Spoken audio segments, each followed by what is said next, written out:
Eu já coloquei ele no Instagram também. Então, fala, pessoal, boa noite. Estamos aí com, né, o nosso convidado, o professor doutor aí, né?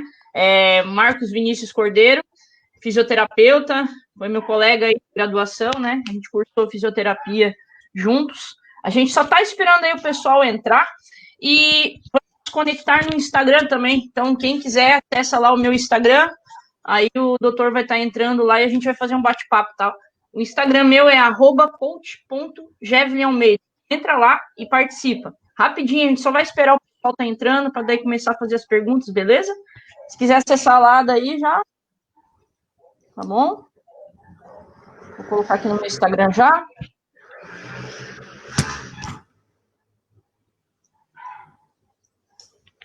Vamos lá. Só colocar lá na... Vou te mandar o link. Daí, se você quiser, você já pode mandar no Instagram agora.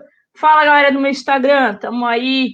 Daqui a pouquinho a gente vai fazer um bate-papo com 2 redes simultâneas. No Facebook da Abracar, é facebook.com/Abracar, tá? Que é a Associação Brasileira de Handebol em Cadeira de Rodas. A gente vai só aguardar o Dr. Marcos Vinícius Cordeiro, que é o fisioterapeuta, que vai fazer um bate-papo com a gente hoje sobre a fisioterapia no handebol e enfocado aí na questão do handebol em cadeira de rodas. Então, a gente está com 2 redes simultâneas hoje, tá?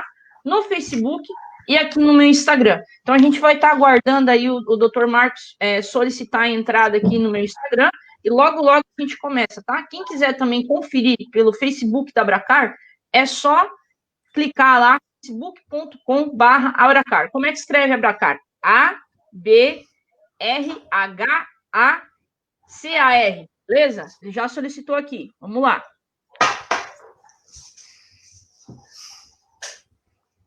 Só aguardar o pessoal entrando.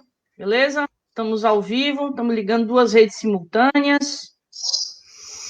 Vamos lá.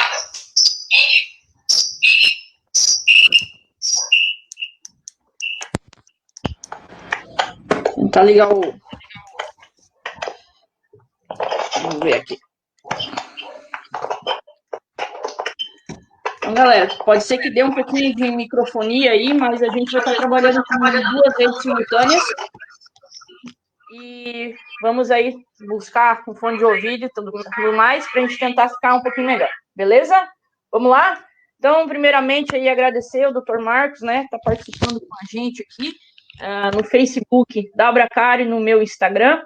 Vou falar um pouquinho aí sobre as lesões no handebol, sobre, né, as questões aí de fisioterapia. Então, a gente vai fazer um bate-papo aí, um pouquinho programado para 1 hora. Então, vamos aguardar o pessoal tá entrando, mas enquanto isso, eu vou pedir para o doutor se apresentar e no Instagram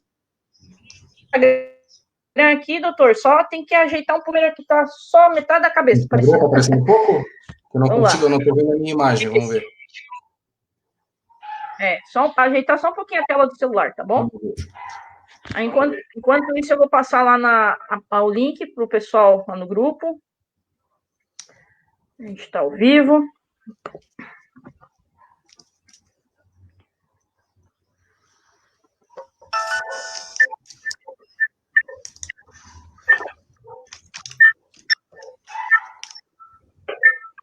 Como é que tá o áudio aí? O áudio está legal.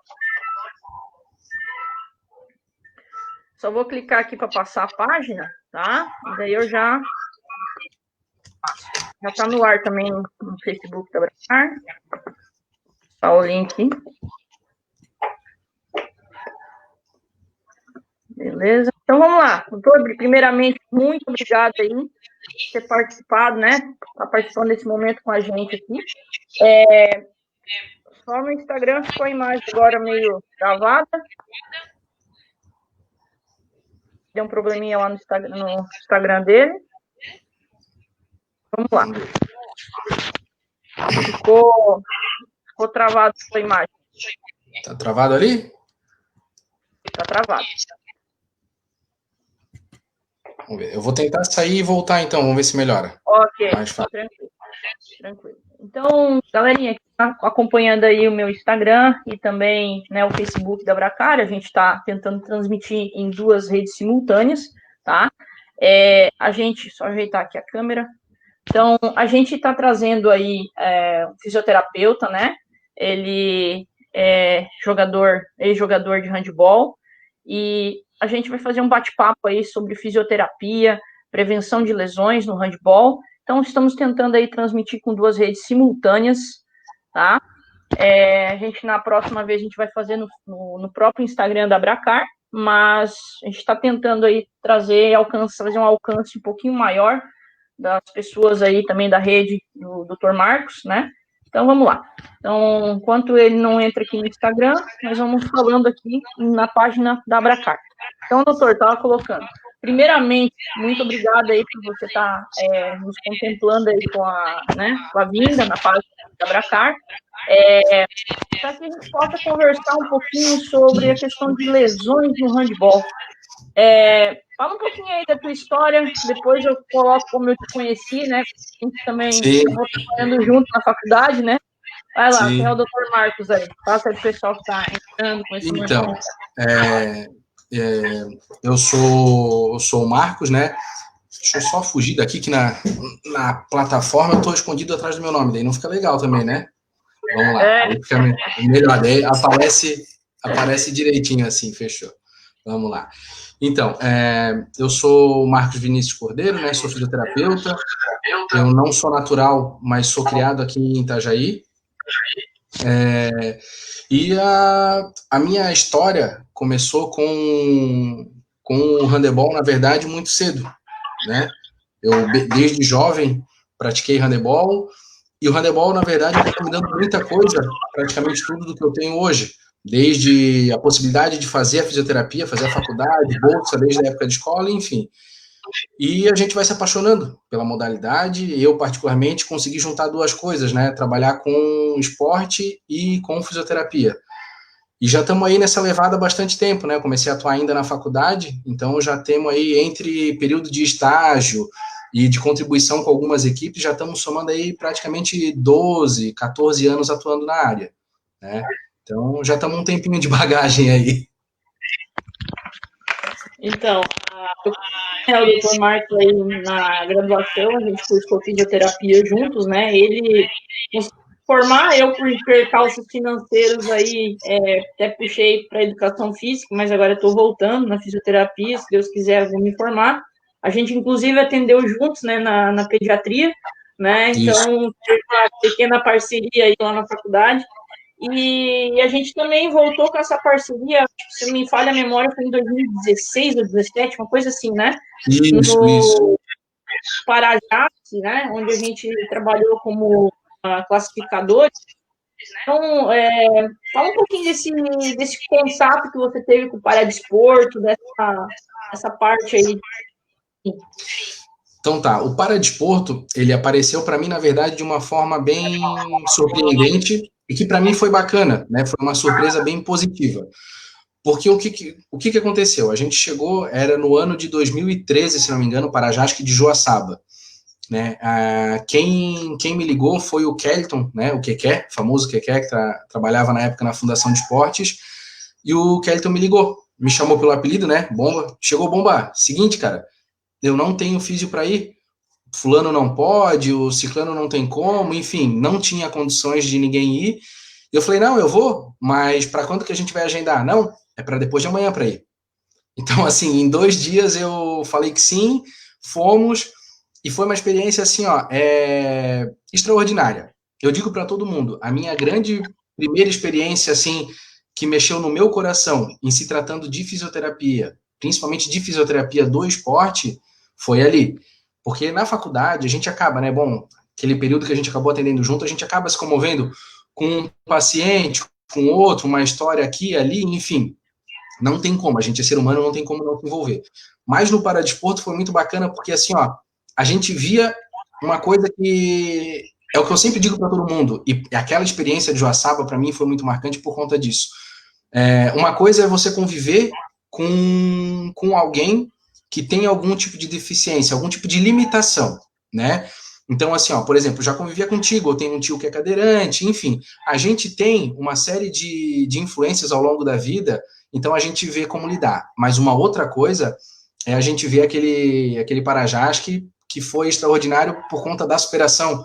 A gente via os atletas, um brincando com o outro, levando muito na boa a sua deficiência.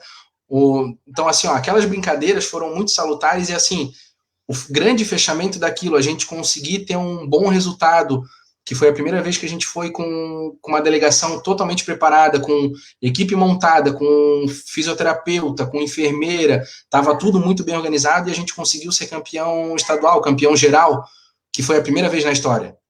Então, assim, aquilo emocionou todo mundo no último dia, torcendo ali, acompanhando, acho que era o pessoal da bocha, que faltava a pontuação deles, a pontuação exata deles, para que a gente conseguisse. A gente foi campeão, acho que com 2 pontos de diferença, foi uma coisa assim. Eu lembro que o Flávio veio do meu lado e começou a pular. Se nós for campeão, eu vou te dar um chute com a perna que eu não tenho. E daí nós começava a rir, enfim. Cara, aquilo foi fantástico. Aquilo foi fantástico.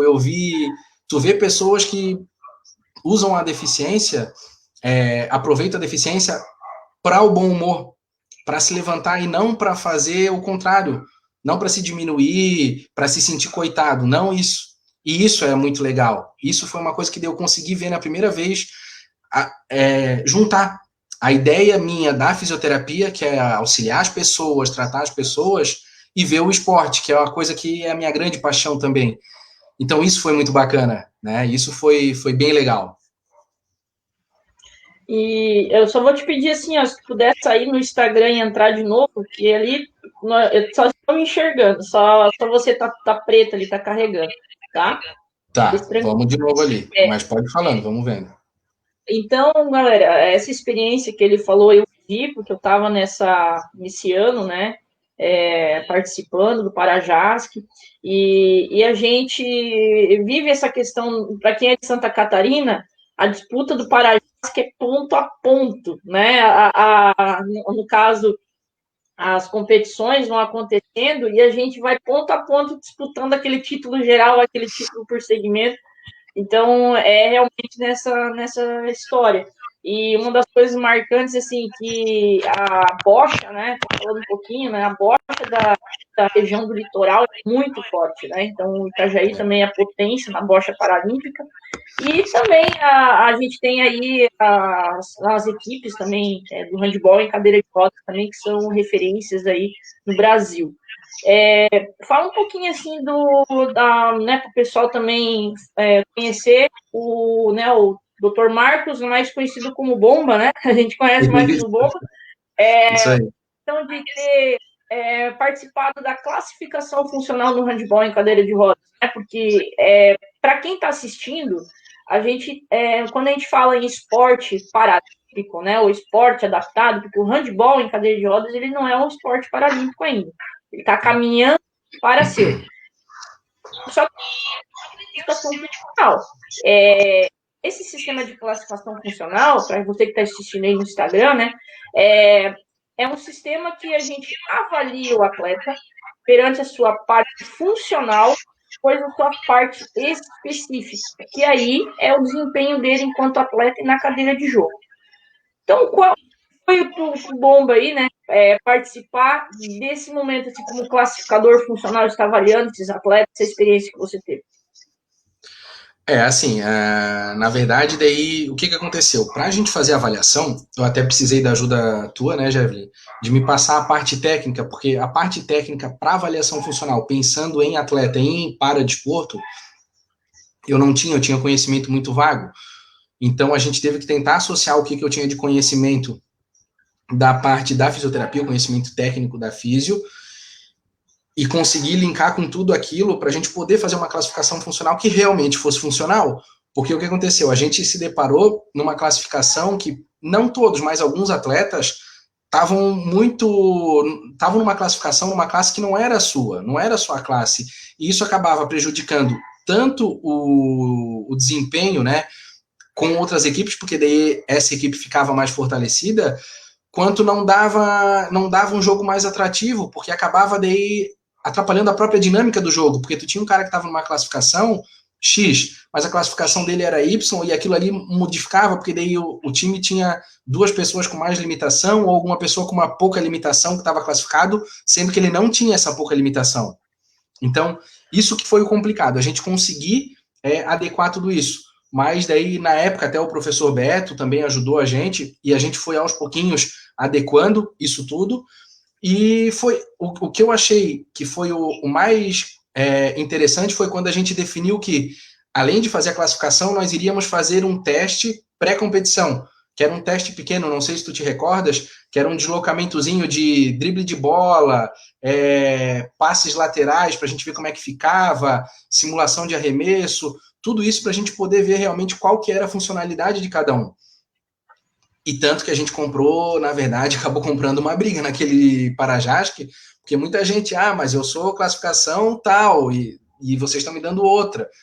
E a gente falou, infelizmente, a tua outra acho que estava errada, se tu for basear, e graças a Deus, daí tu tinha esse conhecimento teórico e esse material em mãos, e a gente podia se embasar, mas vamos ver, aqui diz que para estar nessa classificação que eu te dei, tu tem que ter isso, isso, isso, tu não está fazendo? Tô, então, e se tu faz isso, tu não está na outra classe, né? Então, essa experiência foi bacana. Eles começaram, né, os atletas começaram a se conscientizar de que realmente talvez eles estivessem numa classe que não fosse a deles verdadeiramente, e os próprios treinadores vieram debater. No início, foi complicado, né? Mas depois os treinadores foram entendendo que a gente não estava ali com a intenção de prejudicar ninguém. A gente queria era deixar o mais correto, então é o que a gente falou. Talvez esse primeiro Parajasc vai ter um impacto um pouco diferente, mas no outro já vai estar adequado, e foi exatamente o que aconteceu no outro Parajasc, que a gente teve muito poucas adaptações ou correções a fazer, né? Porque estava tudo muito já redondo, muito certinho. E daí a gente viu, eu particularmente acho, e foi exatamente o último que eu participei, eu acho que esse último que eu participei, pensando em questões técnicas, foi o melhor, porque as disputas elas eram mais parelhas, pensando nessa questão de classificação. É lógico, tem as diferenças de habilidade de atleta, que daí, enfim, é uma questão técnica, não é o que a gente está falando, né? Mas a questão de classificação, a gente viu que ficou muito mais parelho, muito mais próximo de uma realidade, né? O interessante, assim, para quem está assistindo, fala assim, pô, mas como que vocês fizeram a avaliação técnica, né? Por que vocês fizeram isso? Então, assim, a classificação funcional, ela é composta de a avaliação funcional do atleta, então o atleta vai passar por uma banca classificatória, essa banca classificatória deve ser composta, geralmente, por um fisioterapeuta e um educador físico, raramente um médico, mas o médico também faz parte da banca classificatória. E aconteceu naquele Parajá, que estava numa transição. Então, para quem está assistindo, pô, como é que vocês mudaram a classificação funcional de um de outro? Porque a gente estava com atletas vindo de uma classificação funcional antiga, que aquela antiga não valia mais. Então, a gente precisava fazer a reavaliação dos atletas, então todo mundo tomou aquele choque, assim, por que eu estou sendo avaliado de novo? Né? Se a minha classificação é X. Mas a gente estava com uma classificação funcional defasada. Para quem é do handebol aí, a gente estava lidando com a classificação do meio ponto ao 5, tá? E a gente passou com a classificação funcional a partir do Mundial de 2013, tá? Que foi, no caso da classe 1 até a classe 4. E depois, por ordem de FESPORT e tudo mais, eles voltaram para a classificação antiga. Sabe-se lá o porquê, mas a gente tem um regulamento técnico, a gente tem documentos norteadores, que hoje a classificação funcional, que ainda está sendo debatida, inclusive a melhor forma para futebol em cadeira de rodas ser paralímpico dentro dos critérios de elegibilidade do PST, é ficar uma classificação funcional justa, mas o sistema ele está sendo avaliado, justo porque foi reformulado ao longo do tempo. E essa questão que a Bomba falou é muito importante, porque a avaliação específica, a gente tira qualquer migué. A gente, na avaliação ali, a gente pega, porque aí o cara, eu não consigo fazer tal movimento lá na classificação funcional avaliada, e na hora do jogo, tu pega para capar, fez um movimento ali que na classificação não apresentou, vem cá, começou com essa classe, vai terminar com essa, por A, B e C. Então, a gente prova aí, porque pelo que a gente tem de embasamento, né, e a parte bibliográfica, né, que é um dos manuais, poder embasar. E foi isso que o pessoal, inclusive, nos parabenizou lá. Eu lembro que o professor Beto trouxe para nós os técnicos, né, que falaram assim, realmente, está na classe certa, e a gente iludiu o atleta que classe errado e não evoluiu. Mas aí, fala um pouquinho aí quando o handebol entrou na sua vida, você como atleta aí, porque a gente vai entrar daqui a pouco no papo de lesões.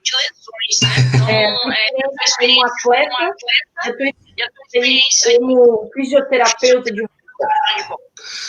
Então tá, a minha experiência como atleta começou muito jovem, né?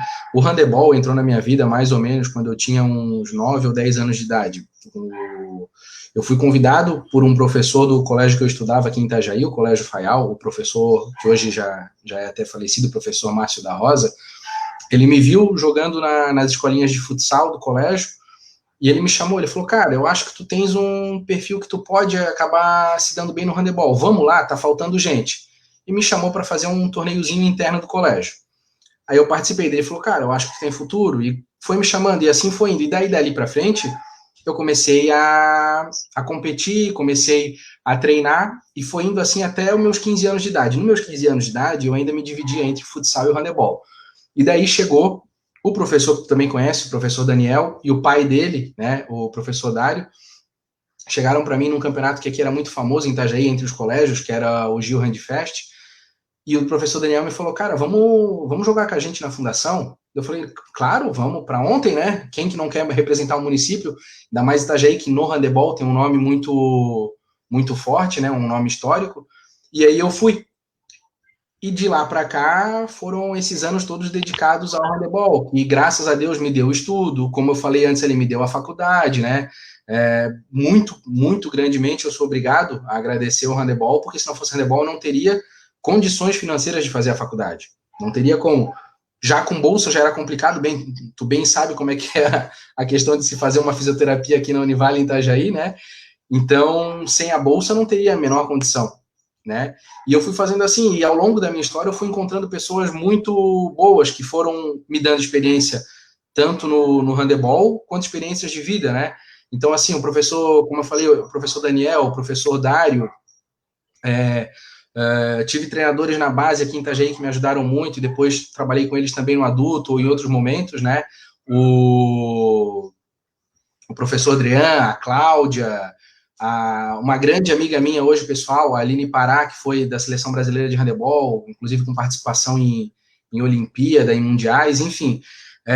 Só encontrei pessoas que me tocaram realmente, conseguiram me ajudar, né? E mais ou menos ali do período final da faculdade, eu já não conseguia mais treinar o handebol. Então, o meu acordo com o professor Adrian era o seguinte, eu continuaria competindo o universitário, né? Mas o meu trabalho com a equipe seria o de ser o fisioterapeuta da equipe. Tanto que a gente, na época, fez uma parceria, estava tendo a disciplina optativa em Itajaí de fisioterapia desportiva, e eu conversei com o professor Christian na época, eu falei, professor, o pessoal do handebol precisa muito, e a única coisa que eles precisam é desse atendimento. E a gente jogou o pessoal, não, vamos lá. E daí ali foi onde eu comecei a trabalhar especificamente com fisioterapia no handebol, né? E foi entrando. E aí foi uma experiência bacana atrás da outra. Acompanhei durante praticamente 6, 7 anos equipes daqui da região na Liga Nacional, a equipe do Adrian, que defendeu o Itapema e depois Balneário Camboriú, a própria equipe de Itajaí também eu acompanhei por 2 temporadas. Enfim, isso só foi me trazendo experiências bacanas, tanto que no ano de 2016 eu participei junto com a delegação de Itajaí, por termos ficado em 4º lugar na Liga Nacional, eu participei do evento teste lá no Rio, o Aquece Rio, a gente participou do evento teste da Olimpíada, ficamos lá, usufruímos, testamos a Arena do Futuro, que foi o palco do handebol nas Olimpíadas. E, cara, não tenho o que falar, né? Tu ter a possibilidade de estar num palco olímpico, mesmo que não seja a Olimpíada em si, é qualquer coisa de indescritível, assim. Então, eu sou extremamente grato. E eu fui vendo ao longo desse tempo algumas coisas que o próprio esporte foi me trazendo, é o quê? Perceber que a fisioterapia, principalmente no handebol, em todos os esportes, óbvio, mas principalmente no handebol, o quanto ela faz diferença quando a gente consegue trabalhar de forma preventiva, o primeiro ponto, de forma muito precoce, ou seja, a gente descobre uma lesão e fala para o atleta, ó, vai ficar um tempinho aqui para a gente poder tratar, né? E também a questão da gente ver a dedicação do atleta, o quanto ele pode estar fazendo, o quanto ele pode estar se dedicando realmente a fazer a sua fisioterapia e o quanto isso dá de retorno para ele. E por que eu digo isso? Por exemplo, um atleta que ele vai fazendo um acompanhamento preventivo, então vamos pensar, ele faz um trabalho com o professor, com o personal dele, com o preparador físico, enfim, com quem quer que seja. Ele faz um trabalho preventivo de propriocepção, de estabilização dos membros que ele precisa, ombro, cotovelo, punho, no caso do pessoal da cadeira de rodas, um trabalho até de lombar e tronco por conta do controle na cadeira, tudo isso é muito válido, né? E a gente vê a diferença de quem faz o trabalho preventivo e de quem não faz. E daí a gente chega no outro ponto. Quem faz um preventivo, a ideia do trabalho precoce na fisioterapia, a gente consegue identificar muito antes, porque é o atleta que vai chegar para ti e vai falar, ó, eu dei um arremesso e eu senti tal coisa, ou então eu toquei a cadeira de tal forma e eu tô sentindo a cadeira na hora que eu vou frear, na hora que eu vou fazer um pivô ali, um giro, né, de cadeira.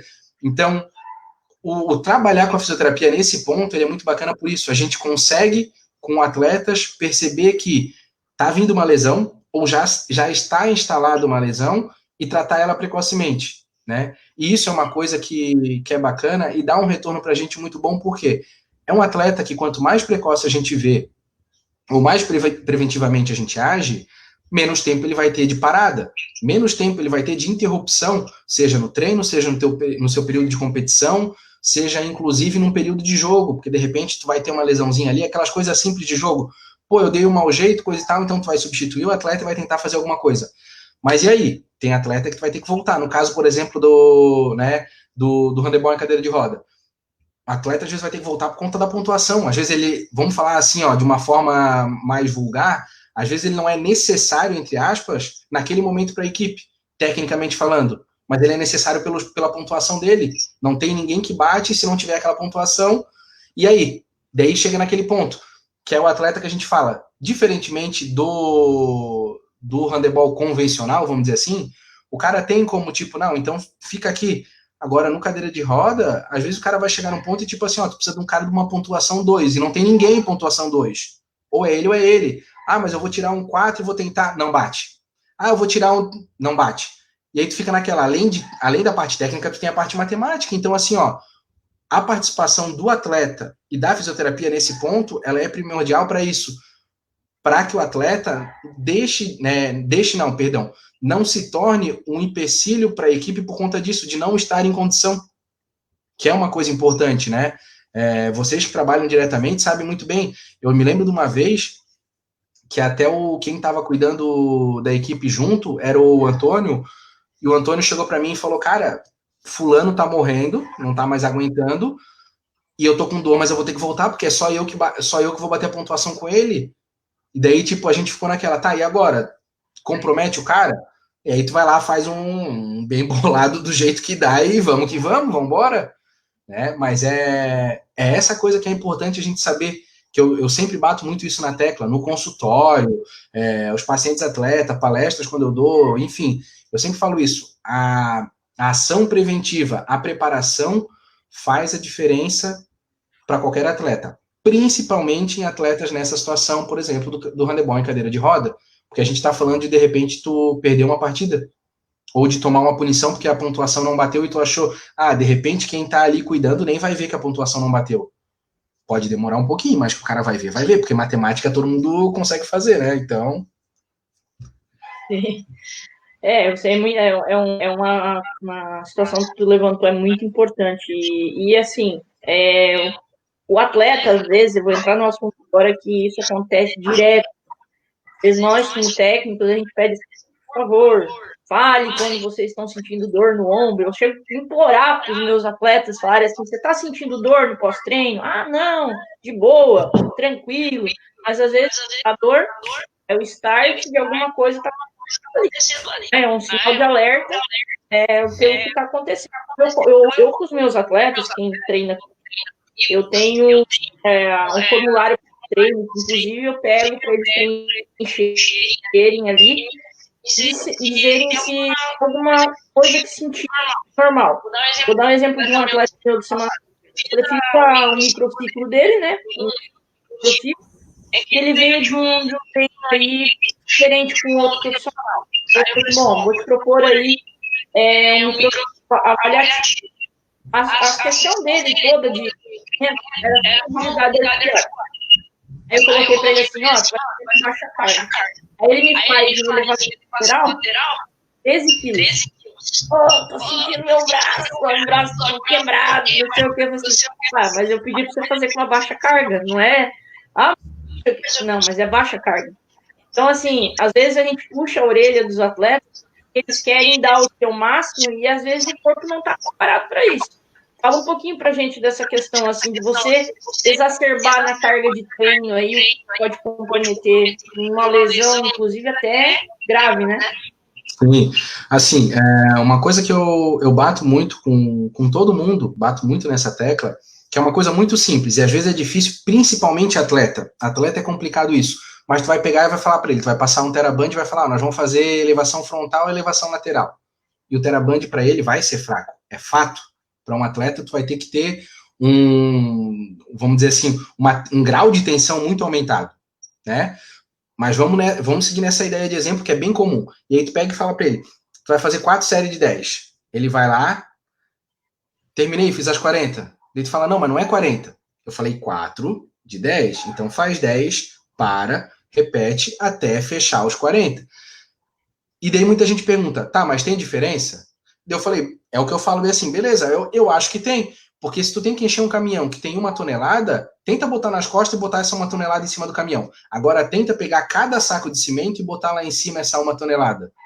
Se tu pegar cada saco de cimento, tu vai conseguir colocar, vai cansar, vai doer, enfim, mas tu vai conseguir. Agora, tu não vai conseguir botar 1 tonelada no lombo e levar. É a mesma ideia, que é o que eu falo. 4 de 10 é diferente de 40. É a mesma coisa que tu falou, carga baixa. Não é uma carga baixa para tipo assim, mas eu faço elevação com 30 quilos, beleza? Mas carga baixa não é 13, carga baixa é baixo. É 2, 3, 4, 5, 6, estourando. Porque é um trabalho preventivo, não é um trabalho para hipertrofia, não é nada disso. Tu está fazendo trabalho para prevenir, para preparar essa articulação, essa musculatura, para quem sabe, num momento necessário, ela estar apta. Né? Não tem como a gente fazer um trabalho, por exemplo, tem muita gente que tenta fazer esses trabalhos, por exemplo, de propriocepção, usando elásticos para dar uma oscilada no braço, por exemplo, e associado ao elástico, porque o elástico é muito leve. Aí vai lá e pega um halter de 18 quilos. Não vai adiantar, porque a gente não quer força nesse momento. O treino de força é no momento do treino de força. O treino preventivo é na hora do momento preventivo, né? Então, assim, isso é uma coisa complicada.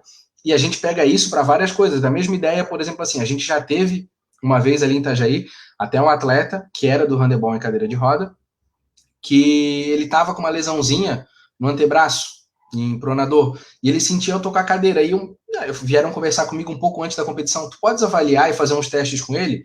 Posso. Avaliei, fiz os testes, e aí, fulano, tá com dor? Não, incomoda um pouquinho, tá estranho, mas tá bem tranquilo. Tá, estranho como, um pouquinho como. Não, só parece que é como se fosse um belisco. Beleza.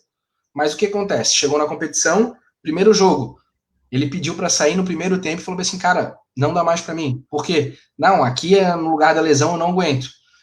E aí tu olha pro banco e tipo, não tinha ninguém, entendeu? Daí tu não tinha como, daí eu falei, cara, tu vai entrar lá e tu vai ficar fazendo volume.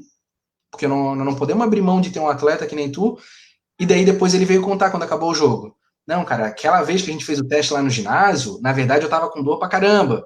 Mas eu não queria falar porque eu sabia que de repente eu não podia vir, eu não queria perder essa viagem, não queria deixar de estar na competição.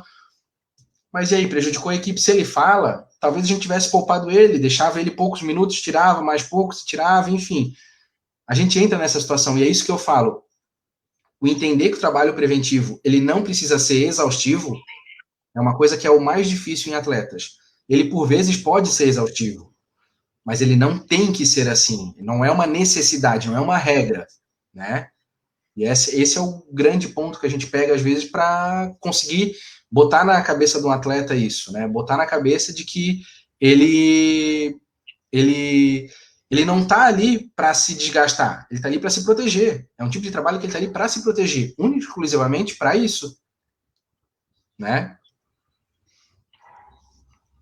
Aí eu vejo assim, ó, às vezes a gente propõe um treino de mobilidade articular, às vezes até com o próprio, que nem agora a gente está fazendo treino em casa, treino com carro de vassoura, né? Vai lá fazer mobilidade articular do ombro. Ah, mas não tem carga, não cansa. Ah, isso é chato. chato, né? Esse chato aí é algo que, assim, ó, é o arroz com feijão. Você sabe que o feijão vai ser academia, o arroz vai ser mobilidade articular. Então, você tem que inserir mobilidade articular. É chato? É. Mas é mais chato ficar parado lesionado, né? Então, aí, não jogar e ficar em casa de molho aí, eu acho que tenho certeza que vai ser muito mais chato, apesar de a gente estar vivendo um tempo atípico. Antes de eu voltar numa pergunta que eu queria fazer com você, como é que você vê essa questão, assim, os atletas que estão fazendo treinamento em casa, né? Às vezes, não tô na minha casa, mas não consigo ter uma carga tão grande, mas eu acho que o exercício está sendo para mim. Como eu distinguir isso aí dentro da questão do treinamento, da tua visão? Então, assim, e aí isso é uma visão muito particular, eu não quero nem que tu, nem que ninguém que de repente seja da área técnica, da educação física, né, se sinta ofendido, porque realmente é uma questão de opinião minha, né, e se quiserem contribuir ou contrapor, fiquem à vontade. Mas o que que eu acho? Tem muito atleta que às vezes não entende essa coisa que é exatamente o que a gente estava falando. Ah, mas eu não tenho carga. Beleza, vamos pensar uma coisa simples. Um atleta que, por exemplo, ele faz um treino, por exemplo, como tu falou ali, de ombro, elevação frontal e elevação lateral. Ah, mas eu não tenho carga suficiente para isso. Tá. Mas aí a gente entra naquele ponto, tá? Mas e se tu mudar um pouco, tu não consegue pegar uma carga mediana para ti e mudar o tempo de estímulo, o tempo de tensão, fazer um pouquinho mais lento, um pouquinho mais concentrado, tentar corrigir a tua parte técnica? É óbvio que a gente não vai conseguir pegar, por exemplo, um atleta de alto rendimento, que de repente ele faz uma elevação na academia com 22, 28 quilos às vezes, enfim, tem cara que faz com pesos absurdos. Tu não vai conseguir que o cara faça isso em casa, senão, teoricamente, a gente tá pensando ele pegar uma bombona e fazer elevação frontal e lateral. E não tem nem empunhadura para ele fazer isso. Mas assim, ó, ele consegue pegar um saco de 5 quilos de arroz, de feijão, de qualquer coisa, e tentar fazer. Ele consegue pegar, de repente, uma cadeira e tentar simular isso. Vai ser o mesmo grau de tensão? Vai imprimir a mesma resposta no músculo, na articulação, enfim? Não vai. Porém, ele está dando estímulo. O que todo atleta tem que entender nesse período que a gente está passando? O importante é dar o estímulo. Se tu não tem condição, seja porque a tua cidade não tem como, ou a academia que você frequenta, enfim, não tem como ir para um local adequado de treinamento, não tem como ir para uma academia, para um estúdio, para um box, enfim, não existe local, dá para fazer um treino em casa com muita qualidade. Dá para fazer um treino em casa com muita qualidade. A gente tem que parar e pensar um pouquinho e tentar adaptar? Tem, mas a gente consegue fazer muita coisa. Eu tenho visto, assim, e daí falando um pouco até, né, Evelyn, do público que é exatamente esse que convive muito contigo e que é da modalidade do handebol em cadeira de roda, eu tenho visto, por exemplo, assim, ó, o pessoal tentando adaptar o treino com, por exemplo, flexão no chão, né? Faz uma flexãozinha normal. Por que não dá para usar a flexão? Eu tenho visto eu vi esses dias um cara tentando falar que ele assim, pô, meu desafio agora, ele cadeirante, tá? Ele falando, o meu desafio agora é tentar fazer aquele handstand do cross, que seria aquela bananeira e fazer a flexão e extensão. Ele falou, cara, para mim é difícil por conta do equilíbrio. Mas ele falou assim, o meu desafio, o que ele tá... E olha que bacana como é que ele tá fazendo. Ele conseguiu arranjar um sofá, um colchão, alguma coisa que ele apoia, e daí ele deixa pender o corpo para trás, e daí ele faz com uma certa inclinação. Mas ele faz. E aí que tá o negócio. A gente não precisa se encher de carga para ter resultado em treino. Quem já treinou prancha sabe que prancha não tem carga nenhuma e dói, que é uma enormidade. Quando a gente está começando, fazer prancha é um absurdo. Sabe? Então, assim, ó, fazer uma isometria é a coisa mais simples. Por exemplo, vamos falar, eu não tenho carga para fazer elevação frontal, lateral, como a gente estava falando. Então, pega um elástico, pega algum peso mais leve e tenta fazer uma isometria. Cara, tu pode fazer ali 10 segundos, 15 segundos, mas tu pegar, tipo, 5, na ideia que nós falamos ali, pegar um saco de 5 quilos de qualquer coisa de comida e fazer uma elevação e fazer uma isometria, olha, conseguir aguentar um minuto e pouco, é punk, o cara tem que ser muito forte. E já vira um treino mais desgastante, né? É complicado, assim, a gente tenta inserir algumas coisas e às vezes não é nem bem compreendido, né? Porque você vai pegar, levantar uma bombona lá de água, vai fazer uma adaptação com um pacotinho de arroz, de feijão, Então, dá para fazer, dá para a gente trabalhar de alguma forma, dá para a gente fazer esse treino mais funcional, mas também dá para a gente fazer um pouquinho de fortalecimento para prevenir aí as lesões de ombro, né? Queria te mostrar, você está conseguindo visualizar a imagem aí, doutor? Deixa eu ver. Agora eu tô, tava só com o celular na frente, mas agora eu consigo ver bem. Tá. Eu queria que, assim, como a gente está falando de lesões, agora eu não vou conseguir ver se tem alguma pergunta ali, galera, porque eu tô com a projeção tomando a minha tela toda, não tô vendo nem o doutor Marcos. Eu queria que você falasse um pouquinho aí sobre a questão, olha só quantos músculos a gente tem na região do ombro, né? E eu tenho uma sequência de imagens aqui, eu acho que agora a gente vai começar mais nessa parte aí de lesões. Então, a gente tem, né, os fixadores do ombro, né? Tem os fixadores da região escapular. Então, quando a gente propõe aí algumas atividades, a gente coloca a atividade de fortalecimento dos fixadores da escápula, né, que no caso são os estabilizadores do ombro, né? Fala um pouquinho dessa musculatura aí, né, na questão, assim, principalmente do manguito rotador, que eu tenho aí também depois uma imagem na sequência. Tá, então vamos lá. A questão do ombro é uma questão que eu sempre falo assim, ó, o ombro é uma articulação que ela é, ao meu ver, ao mesmo tempo a mais fácil e a mais difícil de se trabalhar. E por quê? Ela é a mais fácil porque o ombro ele tem uma amplitude, um grau de mobilidade, de movimentação muito amplo. Tu consegue fazer flexão, extensão em plano escapular, em plano coronário, sagital, enfim. Tu mexe ele praticamente, né, 360 graus, vamos considerar assim. E tu tem muita musculatura, então assim, ó, tu tem uma musculatura que para certo movimento ela vai te auxiliar, para certo movimento ela vai te impedir, certo? Então assim, o grande problema do ombro que eu vejo hoje, e isso para várias modalidades, é o quê? É o exagero, às vezes, com carga, principalmente com carga em amplitude extremamente aumentada, sabe? Porque, por exemplo, assim, vamos pensar uma coisa simples. Muita gente faz treino, por exemplo, com rotação interna, rotação externa, trabalho de manguito, né? Aquela rotaçãozinha com flexão de cotovelo, enfim. É o mais básico que a gente conhece como fortalecimento do ombro, né? E ninguém nem sabe por que a gente faz esse tipo de trabalho, né? A gente está tentando trabalhar nesse momento a estabilização do ombro, dar firmeza para que, pensando, por exemplo, vamos dar um exemplo do handebol. No movimento, quando o cara abrir o braço, que tentar fazer um arremesso, se alguém bater no braço, esse braço esteja firme e fique aqui. Esse braço não balance, essa é a nossa ideia. Que na hora que ele vai tocar a cadeira, que ele vai fazer o jogo, que o ombro vá para frente, ele tem a firmeza de conseguir jogar a cadeira e puxar o braço e fazer de novo mais um toque na cadeira. Então, assim, isso a gente está pensando em manguito. E daí a gente tem que pensar um monte de coisa, porque todo mundo, quando a gente pensa em membro superior, e isso é uma coisa que a gente vê muito mais evidente em homem, mas em atletas e quem gosta de treinar membro superior em geral. Eu vou treinar trapézio peitoral e vou treinar costas, fechou. É isso aí, é o que a galera gosta de treinar. E aí que está o negócio. Aí a gente chega em pontos de lesão.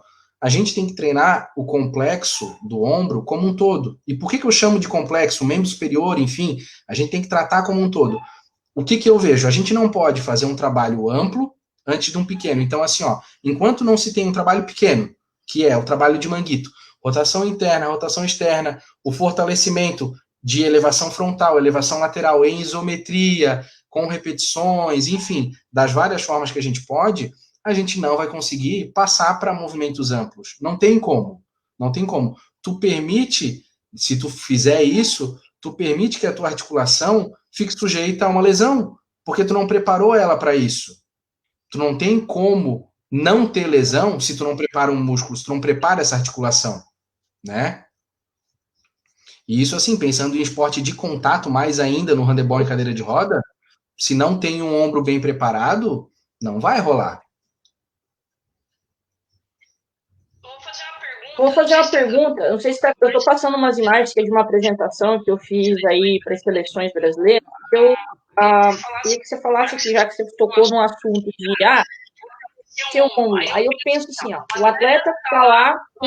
Não sei se você está conseguindo visualizar a imagem aí, né? Os dois atletas aí, o Éder e o Lucas, né? Aqui estamos jogando pela Toledo. E a imagem nítida na questão da anteriorização do ombro, né? Quando o pessoal que está assistindo pelo Instagram, a gente na página da Abracar passando umas imagens agora, então se quiserem acessar a página da Abracar, facebook.com/Abracar. Umas imagens lá no Instagram. E a caracterização. Então, imagine um esporte de handebol em cadeira de rodas, que é um esporte de contato, né, ao impacto das cadeiras, e se o atleta não está com aquela musculatura do manguito bem fortalecida e faz essa anteriorização de ombro e leva um choque. Problemas aí, doutor? Aquelas musculaturas que não estão fortes?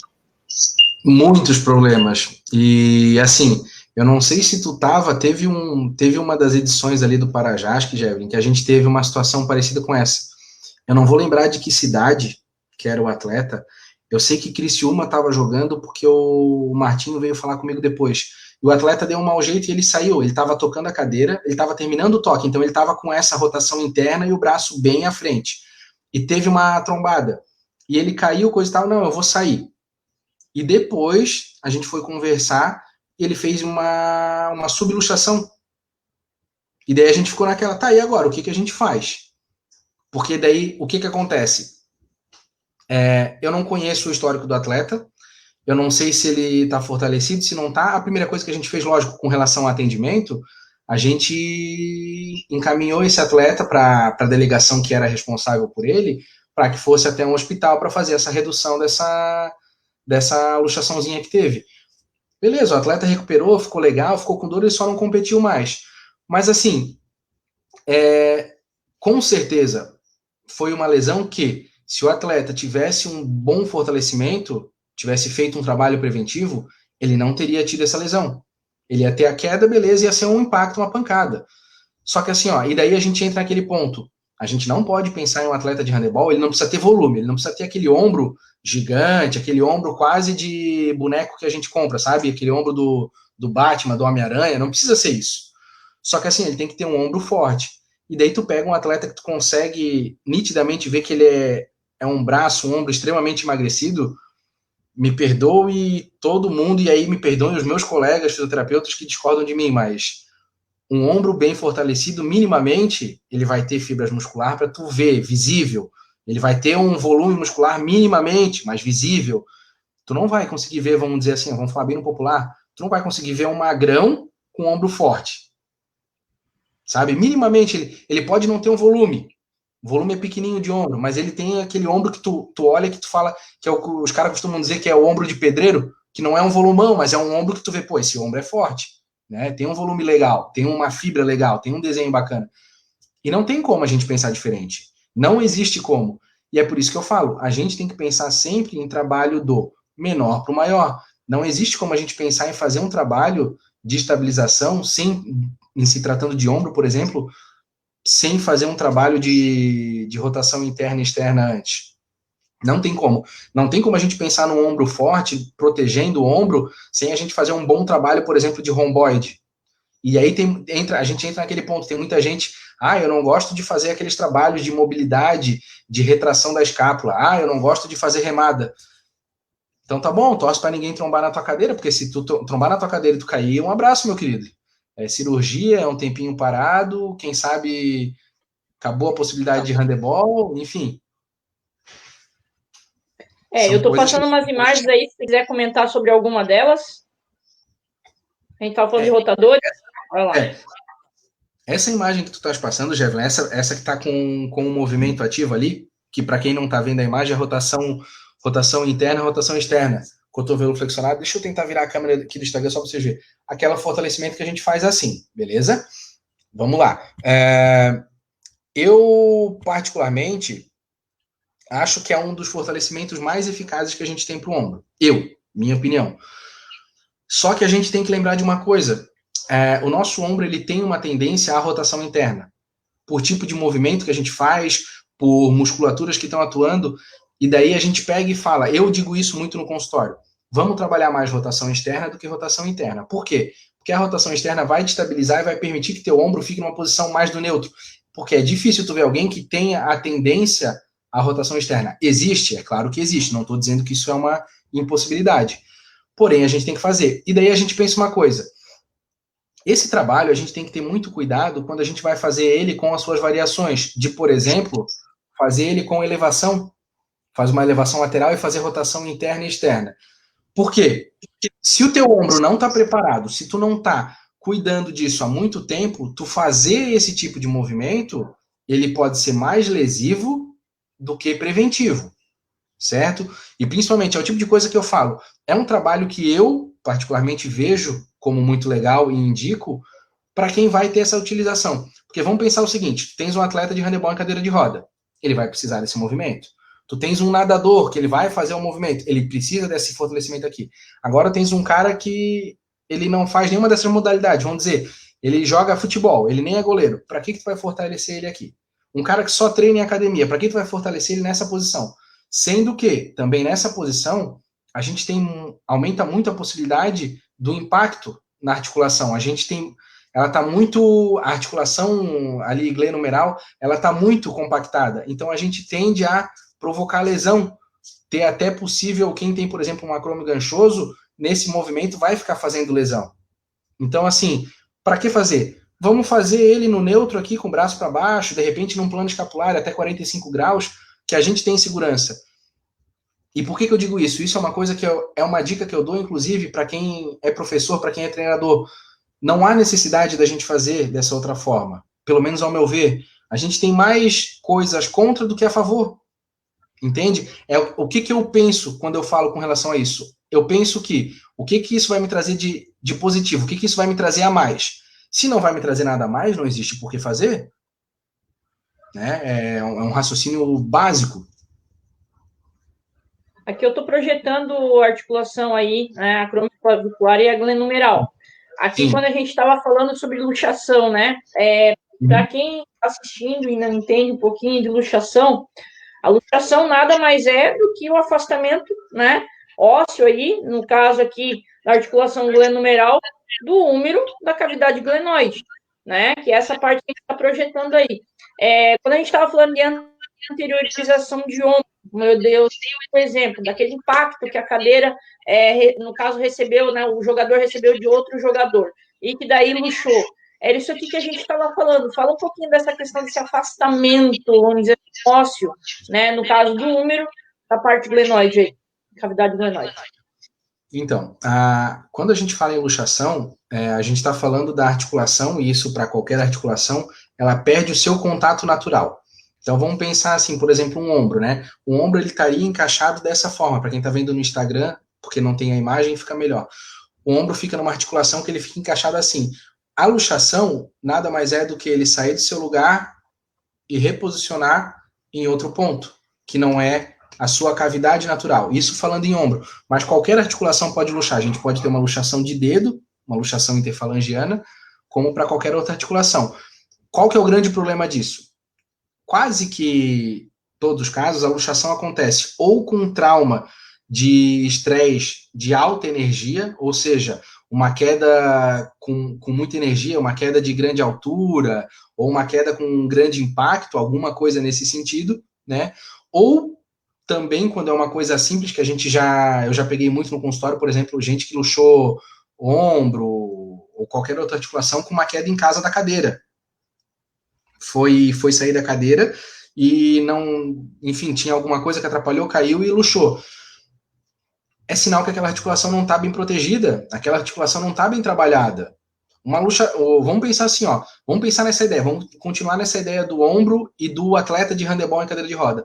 Um atleta de handebol que tem um trabalho preventivo bem feito, que fortalece bem o seu ombro, que trabalha com propriocepção, que trabalha com mobilidade, ou seja, permite que o seu ombro trabalhe em grandes amplitudes, ele só vai ter uma luxação com um imprevisto muito grande. É literalmente ganhar na loteria, é muito azar.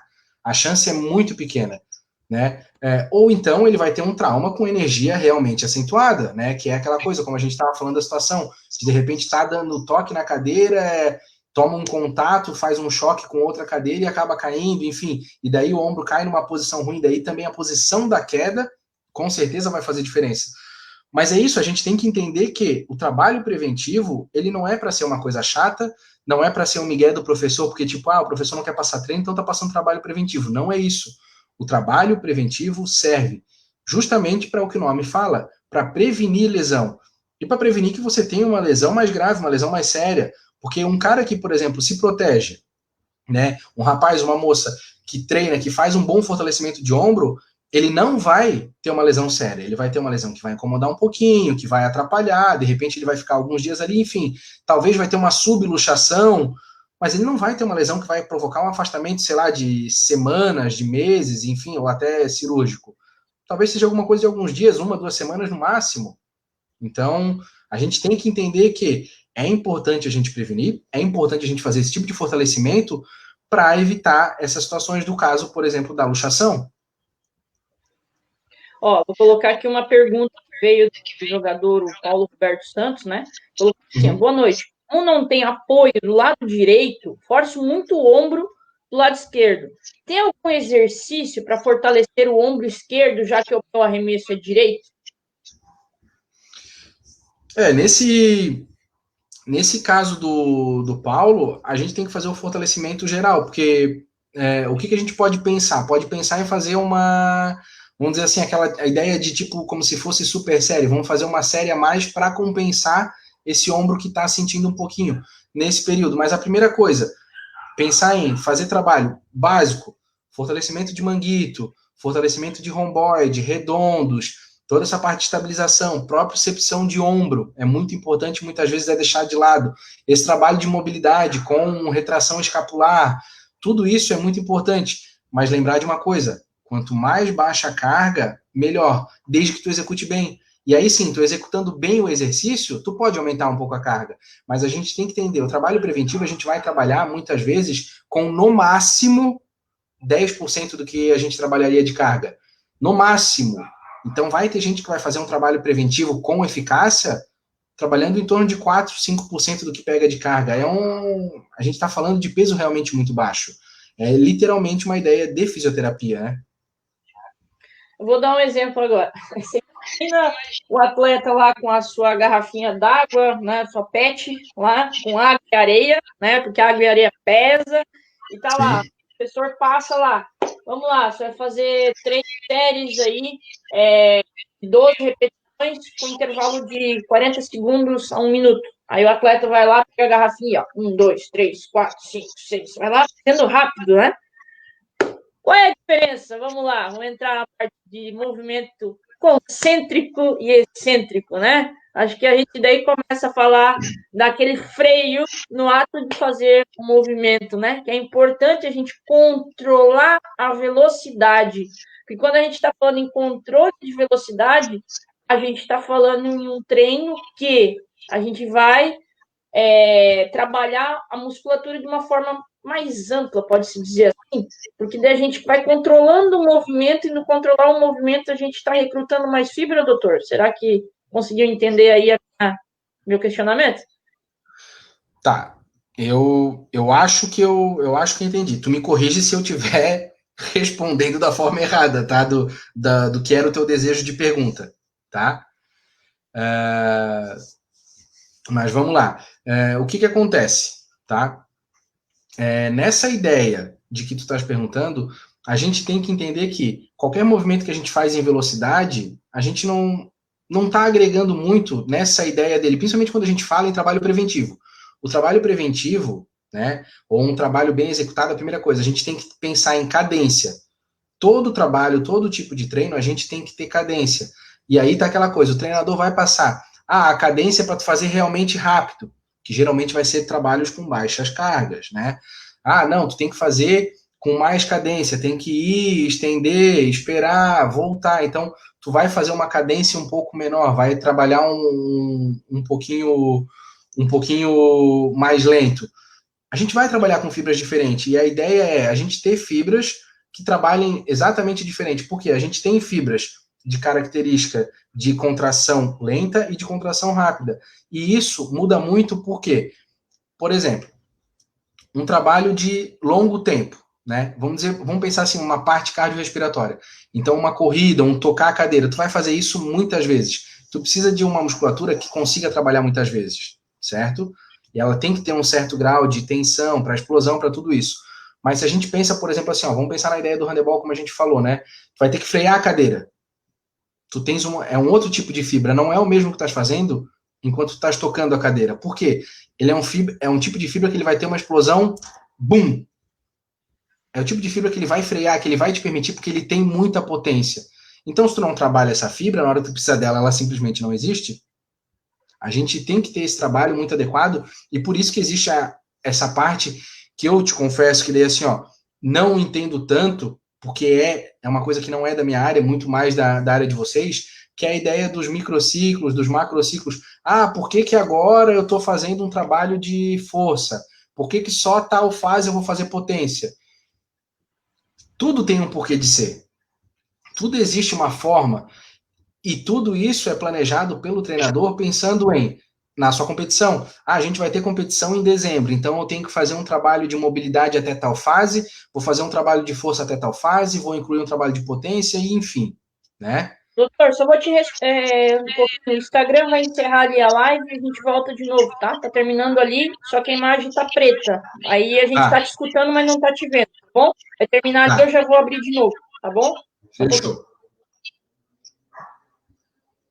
Enquanto a gente vai abrindo aí a nova live no Instagram, eu vou perguntar essa questão assim, ó. Vamos imaginar, é claro que a gente, como, né, atletas aí do handebol em cadeira de rodas, a gente não sobe escada, né? Se a gente sobe de bunda, como eu já subi, perdão da palavra aí, como eu já subi várias vezes, né, sentando na escada e subindo degrau para degrau.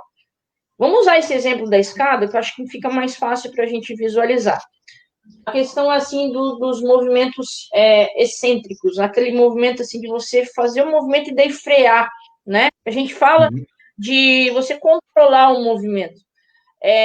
Eu falo muito com os meus atletas, não é o rápido que vai dar o que a gente quer, né? A gente precisa, às vezes, treinar potência, precisa velocidade, ok, mas quando a gente está falando de fortalecimento, a gente fala também de controle motor, né? Que daí a gente está falando também de exercícios que a gente pode incluir um neuromuscular, que eu gosto muito nessa questão com eles, né?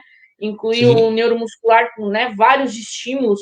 Fala um pouquinho aí dessa questão, assim, de você incluir dentro de um treinamento, que às vezes assim, professor, mas aquele movimento lá ele me gera um desequilíbrio no meu tronco, mas às vezes aquele desequilíbrio é necessário para que a gente consiga recrutar outras fibras musculares, por exemplo, no caso dos cadeirantes, né, que tem as lesões incompletas, a gente trabalha a core abdominal, né, que, querendo ou não, é o centro do nosso corpo. Quando a gente vai fazer um movimento de potência de arremesso, às vezes a gente está fazendo aquele movimento com o core abdominal também, você centralizando no centro do teu corpo para executar o arremesso, né?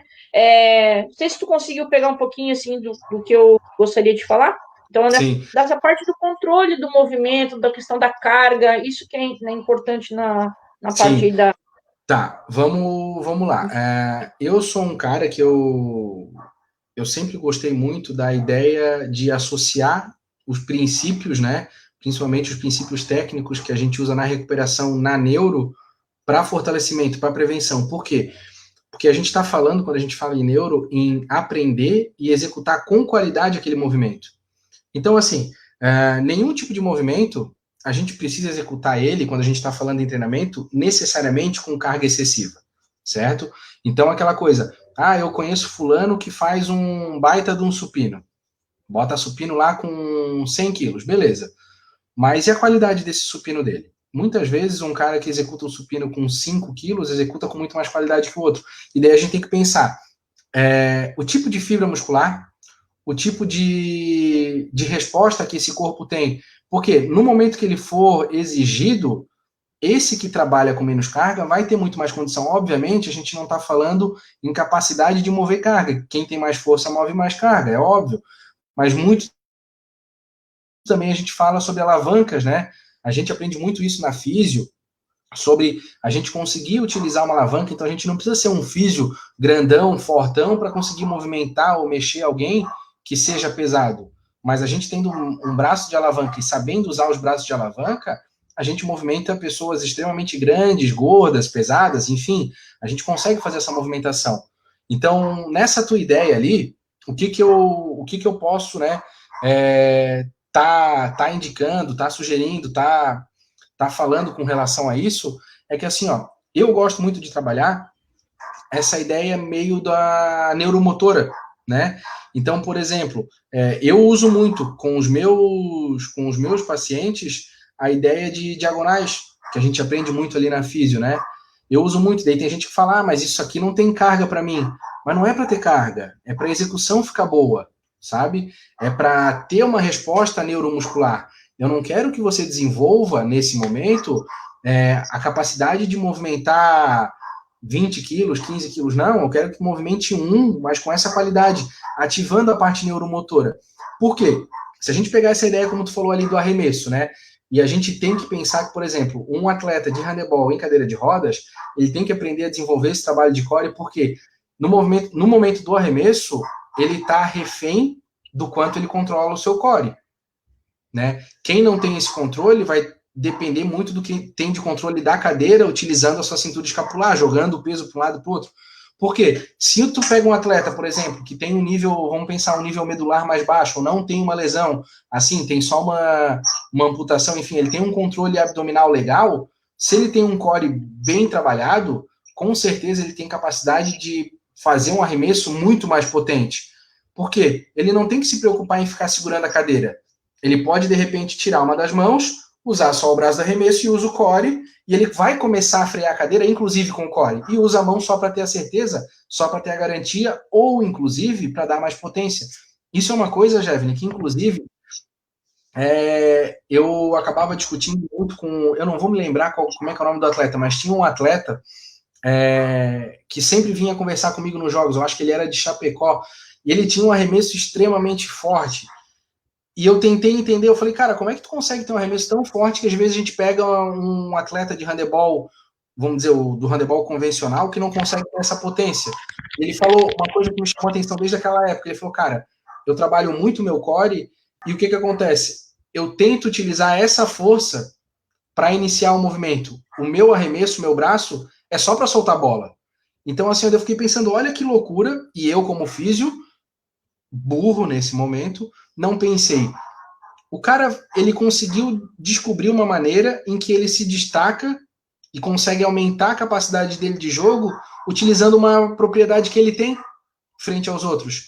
E daí, o que aconteceu? Eu fui falar com ele, ele falou, cara, eu faço muito trabalho de core, de abdominal, então assim, poxa, é essa ideia que tu falou. Se a gente não faz um trabalho fazendo uma estimulação neuromuscular, não adianta nada tu tacar peso, tu pode fazer a melhor academia, tu não vai ter um resultado tão bom quanto. Vai ter um resultado bom? Vai, de repente estético, até de desempenho, mas não vai ser tão bom quanto alguém que faz esse trabalho neuromuscular. É a mesma coisa muito simples, assim, que eu digo, que hoje muita gente acha que é moda. Eu digo que é uma descoberta saudável pra gente, que é a ideia das mobilidades. É muito diferente o resultado e a qualidade de execução de movimento de um atleta que trabalha mobilidade e um atleta que não trabalha.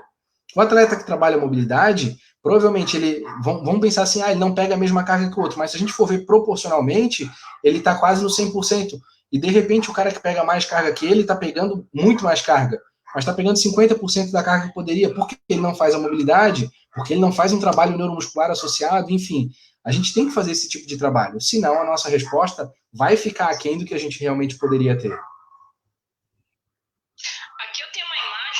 Aqui eu tenho uma imagem da atleta Catarina, de Fortaleza, né, da equipe do professor Samuel Mascena, e ela é também da seleção brasileira. Acho que aqui a gente consegue, inclusive, exemplificar um pouco, né, doutor? Não sei se está conseguindo visualizar a imagem.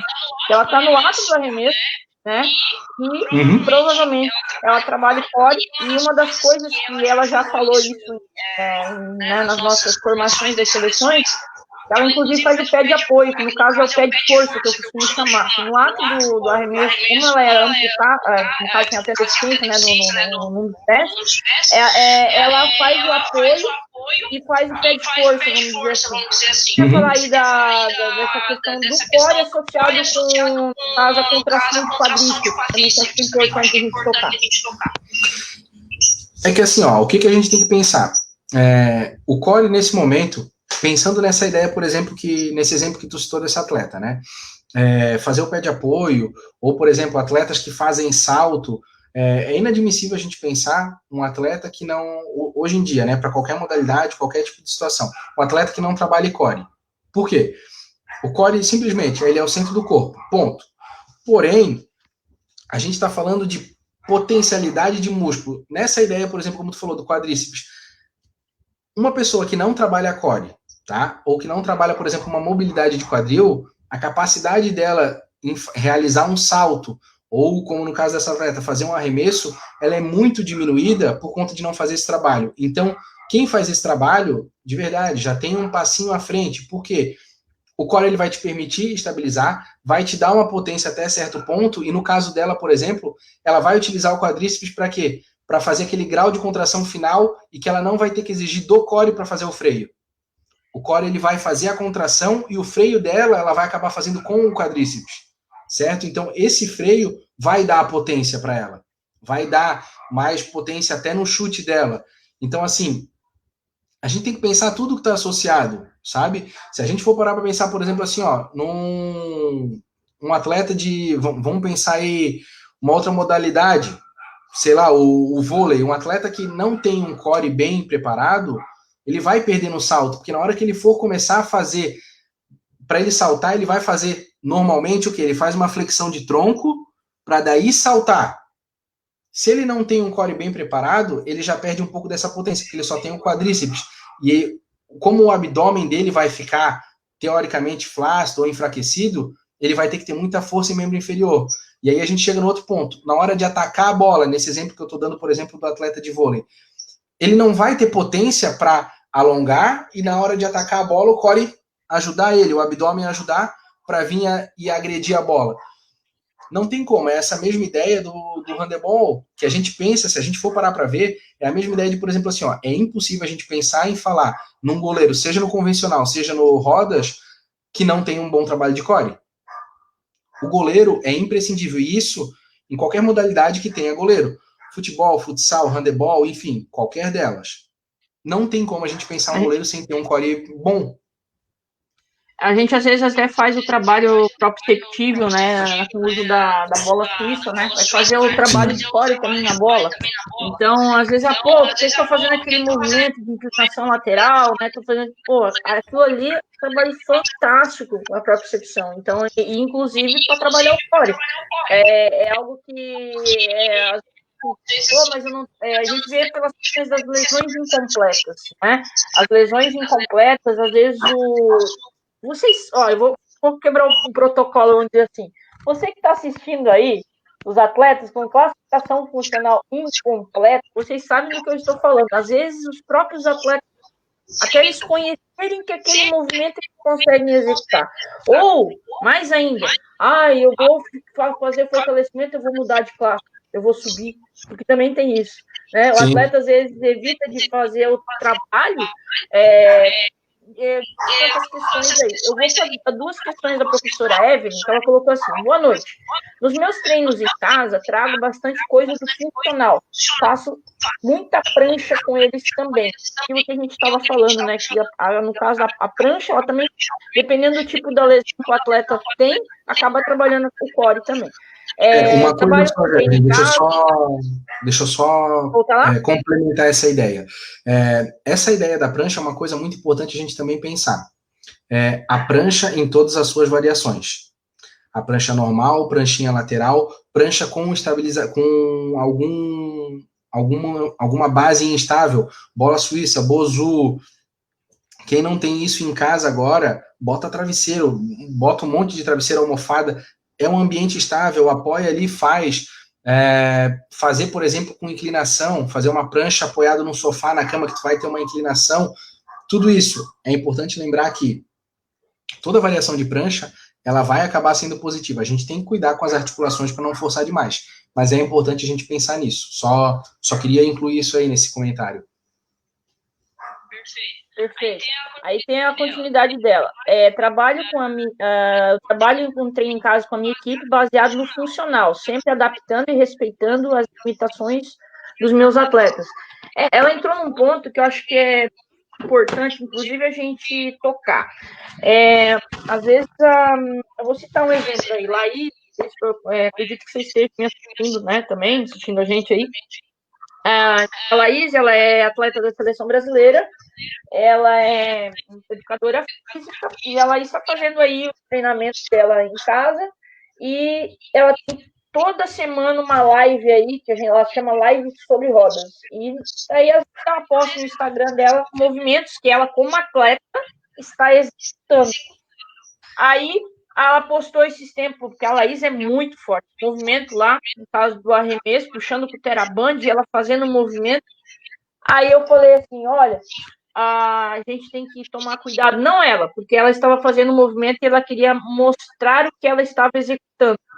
Mas a gente tem que tomar cuidado com os atletas que vão lá nas receitas do YouTube, nas receitas do Instagram, vai lá catar uma imagem, viu o cara lá que tem uma classe funcional diferente da minha e eu vou estar lá. Não, porque o fulano lá está executando, eu vou lá e vou executar o movimento. E às vezes aquele movimento vai te lesionar, vai te, né, fazer todas essas questões aí que a gente vem falando.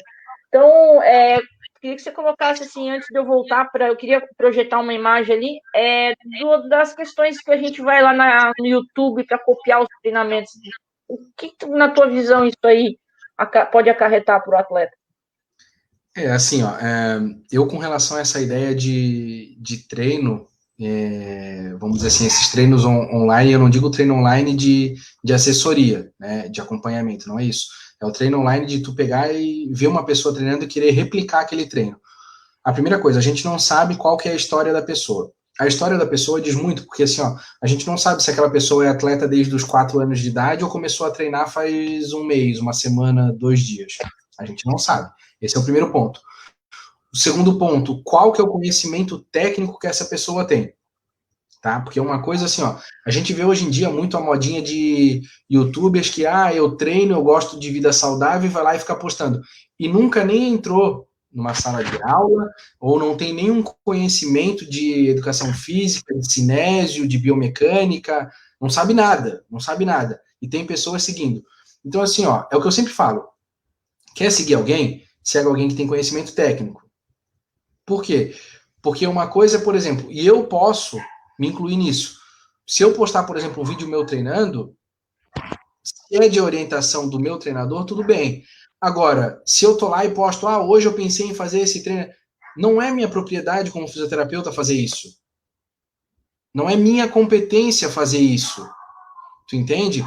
E é isso que eu falo assim, que é o errado, porque tem gente que pega e vai lá e vê. O Marcos trabalha então com fisioterapia do esporte, é ex-atleta, ele vai postar o treino, vou seguir o treino dele. Vou falar bem a real, vai dar caca. Vai dar caca, porque não me conhece, não sabe a minha história, eu posso estar errado e tu vai replicar isso e aquela história. Sabe aquela coisa que a gente fala no popular? Cada vez que, quando a gente vai disseminando história, cada vez que alguém conta, aumenta um ponto. Na hora que tu vai fazer o treino é a mesma coisa. Tá, mas o cara fez 3 de 10, eu vou fazer 3 de 12.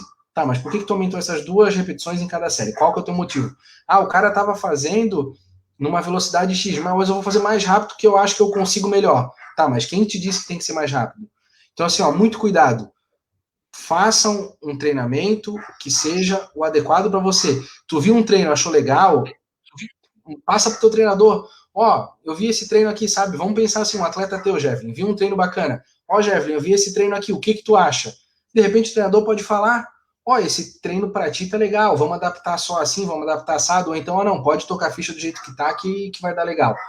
É esse o negócio. A gente não pode se basear por coisa que a gente sai batendo na frente da gente na TV, ainda mais, no celular, perdão. Ainda mais agora com esse negócio que a gente sabe que, principalmente Instagram e Facebook, ele funciona com os algoritmos, coisa e tal, enfim. Ele vai passar coisa na tua frente que muitas vezes ele não tem qualidade, mas é o que tu estás procurando. E aí tu tens que ver, tu tens que ter o teu feeling, o teu julgamento de tipo, isso é adequado ou não. Ou então, vou consultar um profissional para ver se isso aqui eu posso repetir, né? Essa eu vejo como o grande cuidado que tem que se ter hoje.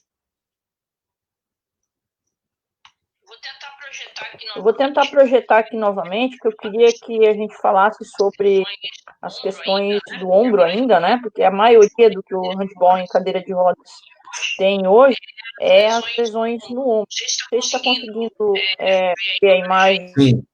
aí? Tá vendo aí, doutor? Tá vendo aí, Né? doutor? Então, assim, é que a gente falou de luxação do ombro, né? E daí eu tenho uma imagem aqui que é legal a gente falar sobre, os impactos que a gente já tem na articulação, né? No caso aqui, do número na glenoide, né? No acrônio. Então, assim, fala um pouquinho assim, agora eu vou passar um pelado de imagens. Eu gostaria que você falasse nessas questões dos impactos que a gente acaba realizando nos movimentos que a gente já realiza da modalidade. Por exemplo, no movimento de arremesso, eu faço, né, no caso, a elevação lateral, abdução, e eu vou fazer a flexão, né? Consequentemente, a flexão do punho. Fala um pouquinho segmentado, assim, de todos esses movimentos. Deixa eu achar uma imagem de mão aqui, que eu acho que daí a gente... Para frente. Tá, então vamos lá. A primeira coisa que é importante a gente falar, e a gente rebate de novo naquilo que eu falei lá no início dessa nossa conversa. O atleta de handebol, ele se ilude muito com uma coisa que é muito importante. Um bom atleta de handebol tem que ter um peitoral definido. Os caras vão lá e malham o peito. É um dos músculos que a gente menos usa para fazer o arremesso. É um dos que a gente menos usa. Por quê? O movimento do chute, ele não está muito direcionado só ao peitoral. O peitoral é um auxiliar. Mas a gente tem muito a coisa mais simples, extensão de cotovelo, porque o movimento que a gente faz, vamos pensar o seguinte, quando a gente vai trazer a bola, pegamos a bola, o primeiro movimento, a gente vai fazer essa trazida, que é essa posição que, por exemplo, está esse rapaz aí no vídeo. A gente tem que ter um romboide muito forte e uma boa mobilidade de ombro para quê? Para que a gente consiga trazer esse braço e estabilizar, certo? E por isso a gente não pode ter um ombro compactado. Essa é a importância da gente estar fazendo o manguito. A gente vai fazer a transição. Vai começar a trazer o tronco, e aí a gente tem o trabalho de core. Traz o tronco e vai trazendo o braço. A gente vai fazer como se fosse uma flexão frontal do braço. A gente vai tirar ele da extensão e vai trazer para cá. Então, assim, a gente vai trazendo ele em adução, A gente vai trazendo ele em adução e vai vindo esse movimento. E a gente está forçando. Aqui a gente começa a trabalhar um pouco de peitoral, mas a gente tem que ter o bíceps, tem que ter tríceps trabalhando, tem que ter subescapular, e vamos indo. No final, o que a gente está fazendo? A gente já está vindo para um movimento de extensão de cotovelo, então a gente vai estender o cotovelo, que é o grande músculo para trabalhar no chute do handebol. A gente vai fazer a extensão de cotovelo, ver que o ombro ele já está numa situação que se ele não está muito forte, ele pode pender. E é uma coisa, deixa eu falar, aproveitando, cortando essa análise, mas só para explicar. A gente acaba vendo atleta fazer luxação no movimento do chute, às vezes sozinho, sem contato, porque não tem o ombro bem fortalecido, vai quando ele chuta, meu ombro caiu. Sozinho. É comum, porque falta fortalecimento. Mas voltando para nossa análise ali, a gente está no final, está fazendo a extensão, e aí a gente vai fazer o quê? Extensão de punho. Vai fazer o movimento final do chute, que é esse movimento do punho. Então, assim, a gente tem que ter tudo isso muito bem pensado. E é por isso que a importância de tu fazer um trabalho de borrachinha para punho ou com peso, fazer um trabalho de rotação interna e externa. É aí que tá. Esse movimento, se a gente for ver assim, esse rapaz está com a camisa da seleção na imagem da direita, para quem está aqui na outra ferramenta, né? Quem está no Instagram, ele está no movimento intermediário de chute do handebol. Então, o que acontece? Nessa fase aí, o que ele precisa fazer? E tu pode ver, a mão dele ali um pouco para baixo da seta, dá para ver que a mão dele já está na cadeira com o intuito de tentar fazer o freio para dar potência nesse chute. Eu não conheço o atleta, eu estou fazendo uma análise biomecânica de uma imagem estática, parada, não estou vendo em movimento. Eu estou indo pela lógica do que eu conheço da modalidade, né, e pelo que eu tenho de conhecimento de biomecânica. O que acontece? Se ele não tem esse ombro bem preparado, nessa situação que ele está, ele nem vai conseguir chutar, porque não vai chegar, o músculo vai cansar. Ele tem que ter esse manguito bem preparado, que é o que vai permitir ter esse chute, né? E daí a gente entra só aproveitando também, já, Evelyn, na situação daquele outro rapaz que pediu o que fazer para o braço contrário, mesmo que ele chuta com o braço direito e sente o ombro esquerdo. Aí está um ponto, se ele não tem um ombro esquerdo forte, ele não consegue fazer essa movimentação que esse rapaz está fazendo, não consegue frear, ele não consegue se estabilizar na cadeira, e aí ele vai começar a se desgastar, muito provavelmente esse rapaz, inclusive, deve estar com essa dor por conta disso, porque trabalha muito o braço de arremesso e não trabalha o contralateral.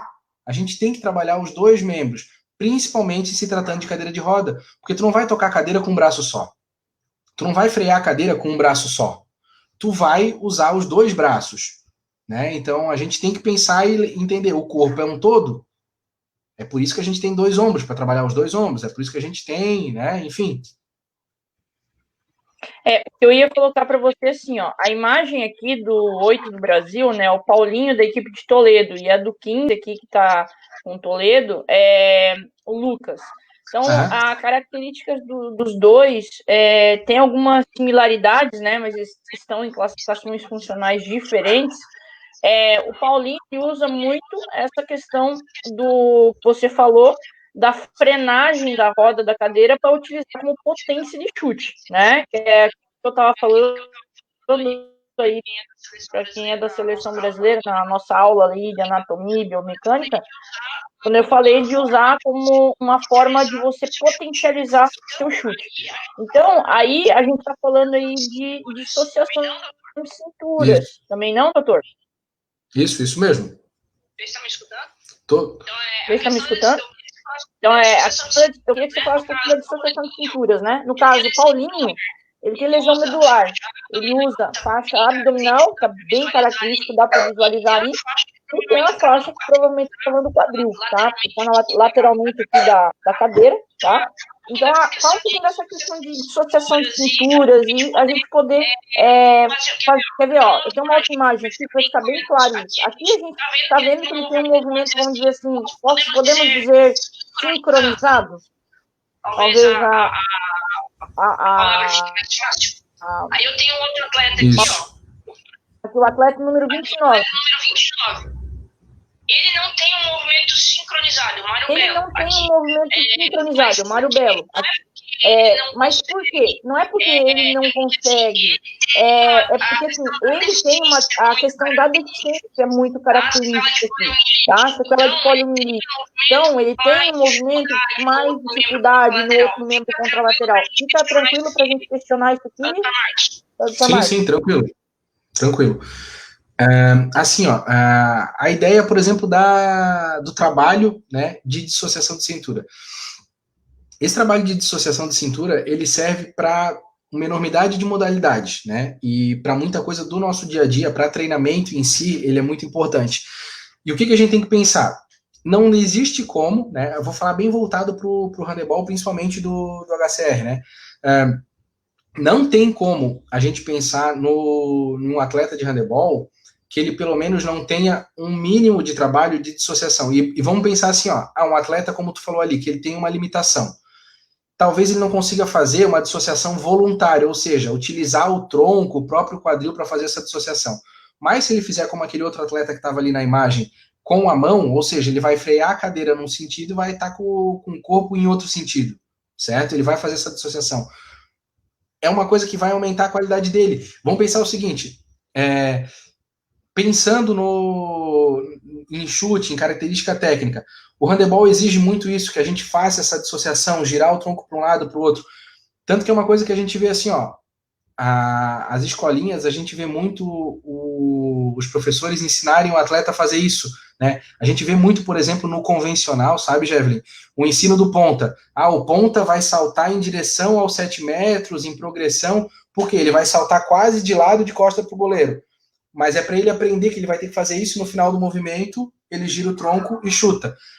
Na ideia da cadeira de rodas, diferente porque não tem essa questão de salto, lógico e tudo, mas assim, ó, a primeira coisa, tecnicamente falando, quanto mais dissociação tu tem, mais tu consegue o que a gente chama brincar com o goleiro. Por quê? Se tu tem uma boa dissociação, tu pode chutar a bola nessa posição, tu pode chutar a bola nessa posição, tu pode chutar a bola nessa posição. Tu tens um arco de movimento muito maior que te permite momentos diferentes de chute.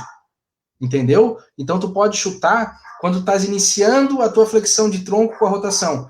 Tu pode chutar só no final, e isso vai te permitir ter um arremesso mais eficaz e mais qualidade, porque além de tu ter a questão de punho que tu pode utilizar para jogar com o goleiro, para tentar fintar ele, tu tens o teu ombro, tens o teu tronco, porque tu tá jogando o tronco para um lado.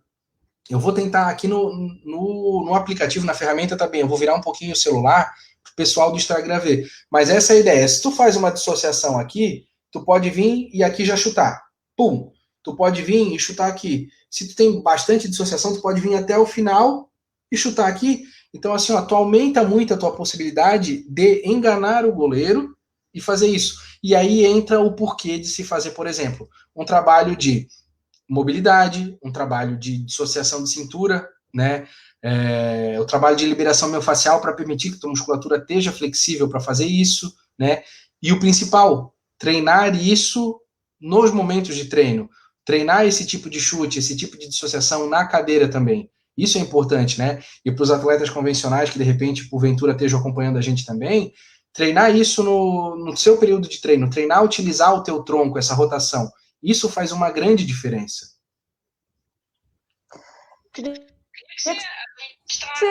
A gente está caminhando aí para, né, quase faltando 20 minutos para 2 horas, vai passar rápido, né? Mas eu queria que você passasse assim, um pouquinho agora, caminhando para o final da live, exercícios para você fazer em casa para mobilidade de cintura escapular, né? Para mobilidade do ombro. O que a gente pode fazer em casa para que a gente possa treinar? Quando a gente estava falando, né, do arremesso do handebol, coisa que a gente pode fazer para potencializar ou não ficar, vamos dizer assim, parado, porque a gente entende que o treino em casa não é tão efetivo quanto se a gente estivesse treinando na quadra, né? Naquele pega para capar mesmo, né? Porque quando a gente está em casa, a gente fica meio assim, enfim. Algumas dicas aí para o pessoal que está assistindo. Tá, vamos lá. A primeira coisa, as mobilidades em casa, a gente consegue adaptar elas, porque todo mundo tem um cabo de vassoura em casa. A gente consegue fazer um trabalho de mobilidade muito bacana usando, se precisar de ferramenta, um cabo de vassoura. O passar o ombro até atrás, voltar, né? Enfim, a gente vai fazendo até o máximo de amplitude, volta, fazer ele em diagonal. Isso existe uma enormidade. A gente fazer um trabalho de relaxamento, e não é um relaxamento do tipo aquele relaxamento gostoso. É um relaxamento para a gente tirar a tensão excessiva que de repente tenha no ombro, que é o quê? Elevação do ombro, a própria aquelas rotações que a gente aprende a fazer com relaxamento para trás, para frente, o trabalho de retração, então fazer a posição como se fosse a flexão, né? A flexão, o apoio, né? Aquela flexão no chão, apoiar e tentar só trazer o ombro para trás e voltar, não fazer extensão e flexão de cotovelo, sabe? A gente já trabalha bastante com essa mobilidade escapular, é bem legal, a gente pode utilizar dessa maneira, né? As mobilidades a gente pode fazer isso. Assim, ó, Jevlin, tu que tem um conhecimento, um trabalho bem legal, a gente fazer aqueles trabalhos de diagonal ajuda muito, então pegar um cabo de vassoura em diagonal para cima, para o outro lado, com a palma da mão para cima, fazer trabalho diagonal ajuda muito, né? Com a ideia do cabo da vassoura, ainda para a ideia do HCR, a gente pode segurar um cabo de vassoura e fazer a rotação, vai o máximo que o ombro vai e volta, e a gente pode associar, junto com isso, a dissociação de cintura, segurando o cabo de vassoura, a gente gira o tronco todo e volta, a gente acaba trabalhando várias coisas, e com relação à simulação, por exemplo, de handebol, a gente pode trabalhar o quê? Simulando o movimento de chute com elástico, ou às vezes até quem não tem um elástico, que não tenha como, é possível fazer só com um pezinho, simula o que seria um movimento de passe, sabe? Simula o que seria um movimento de chute, um chute mais lateral, mais baixo, um chute intermediário, um chute bem alto, um chute com movimentação aqui, e fazer isso, por exemplo, quem é cadeirante, né? Fazer na cadeira, e quem não é cadeirante, mas ainda assim pratica o HCR por outro tipo de deficiência, por exemplo, uma amputação, alguma coisa nesse sentido, sentar na cadeira e fazer essa simulação de chutar a bola sentado. Mas eu não tenho uma cadeira que me dê estabilidade, ou que eu possa. Senta na cama, cara. Todo mundo tem acredito que todo mundo tem uma cama que possa sentar e simula melhor ainda, tu já tá fazendo propriocepção, porque a cama, como é o colchão, na grande maioria não vai ser um colchão rígido, ele tem essa questão de te jogar para um lado para o outro, tu vai ter que ter mais equilíbrio, tenta no colchão. Ah, mas eu tenho medo, então arranja um colchão, bota no chão, ou bota uma almofada no chão e simula isso, de fazer um movimento, de passar, vai e volta, quem tem como prender um elástico em algum lugar, ou como eu falei, não tem o elástico, usa um peso, faz a simulação exatamente como se fosse um treino, passa para frente normal, passa rodando o tronco para um lado, rodando para o outro, fazendo chute também. Enfim, a gente tem que tentar, nesse momento, para quem é atleta, simular a nossa realidade de jogo dentro da nossa situação de casa. É bem isso mesmo. A gente está, por exemplo, os meus atletas, é a Bíblia. A Bíblia deles é eles poderem estar fazendo aí os exercícios de simular, no caso, a modalidade. Então, todas as questões aí de movimentos, né, da modalidade, a gente tenta, na medida do possível, colocar no treinamento. Uma das coisas que a gente não abordamos assim, mas bem pouquinho, é a questão aí das nossas mãos, né? A gente, às vezes, pensa no ombro, mas as nossas mãos, como a gente trabalha, né? A gente tem músculos que são minúsculos, né? Como os lumbricais, né? Que passam lateralmente, assim, nos dedos, né? Então, a gente esquece trabalhar as mãos. Um dia eu estava fazendo com uma atleta o trabalho só dos dedos e o fechar e abrir da mão, né? Como a gente trabalha as mãos que são tão essenciais para nós, tanto na modalidade quanto no toque da própria cadeira no dia a dia. Principalmente punho, flexores e extensores de punho, ou para fazer as manobras. Agora eu vou fazer aqui, vocês não estão enxergando, mas ó, na lateral da minha cadeira, fazendo o push-up, que é se projetar para cima, para a gente, é uma manobra de descompressão. Principalmente para a questão de caras, né? Principalmente para a questão de caras, né? E olha só, eu estou falando de uma situação de fazer pressões nas mãos para você fazer uma transferência, para você fazer uma propulsão da cadeira de rodas. A gente fala também de lesões pericórdias repetitivas. Deu uma passada legal aí, mas é só para vocês entenderem o quanto as nossas mãos são importantes. E na sua visão aí, doutor, como é que a gente trabalha? Então, a mão a gente entra num ponto que eu acho muito importante, porque o que acontece? A primeira coisa, para a gente ter uma mão, né, de atleta, né, ou uma mão por exemplo, de um cadeirante, que a gente esteja firme, a gente tem que pensar aqui. A gente tem os dedos, primeiramente, né? Então a gente tem que ter essa musculatura muito forte. A gente tem que essa ideia de trabalho com borrachinha, e não é só pegar a bolinha e apertar. Isso é legal, ajuda, essa parte de preensão. Mas assim, a bola a gente está falando de fazer flexão e extensão. E o juntar os dedos? Então é isso que eu digo, a gente tem que fazer às vezes um trabalho de usar uma borrachinha. Eu gosto muito de fazer isso, né? Quando eu era atleta, eu tentava fazer isso. Botar um TheraBand como se fosse... Deixa eu ver se eu acho alguma coisa aqui em casa para poder simular. Vamos ver aqui, tem um casaco aqui para a gente dar uma enganada. Colocar, por exemplo, ó, os dedos nessa situação aqui, ó, segurando aqui. E daí a gente faz isso no TheraBand e passa ele e faz, abre e fecha, contra essa tensão desse tecido, contra a tensão desse TheraBand. Isso faz muita diferença. Isso vai ajudar a gente, porque além de fazer flexão e extensão, a gente está fazendo o fechamento dos dedos, né? Eu sempre falo também para os atletas, e eu fazia muito isso, a gente colocar um dedo contra o outro, né? Trançar os dedos e tentar fechar todos eles, usando todos os dedos, tentar fechar, trabalhar as duas mãos, porque esse fechar faz muita diferença para o atleta de handebol. A gente consegue direcionar de forma diferente a bola fazendo isso. Eu ia falar agora, a ideia do elástico de dinheiro é uma coisa muito bacana e também é barato, a gente consegue esse elástico de forma muito simples. Você está me enxergando, porque a tua imagem para mim no Instagram tá parada. Aí eu fiz aqui, peguei um elásticozinho que estava aqui meus cartões, olha só. Então, assim, para quem não viu aí eu colocar, é um elásticozinho simples de dinheiro, tá? Que vocês vão fazendo o 8, Eu ainda dei 2 voltas ainda para facilitar. Tem que cuidar para não estrangular os dedos, né? Questão da circulação. Mas olha só, pulei aí um exercício de fortalecimento de dedos, né? E a mesma coisa, a gente pegar, por aqui, ó. A gente vai trabalhar caso, né, a extensão e depois o lado contrário, a flexão. Sim. Elástico de dinheiro. Doutora, a gente se caminhando para o final da live, eu queria que você falasse assim,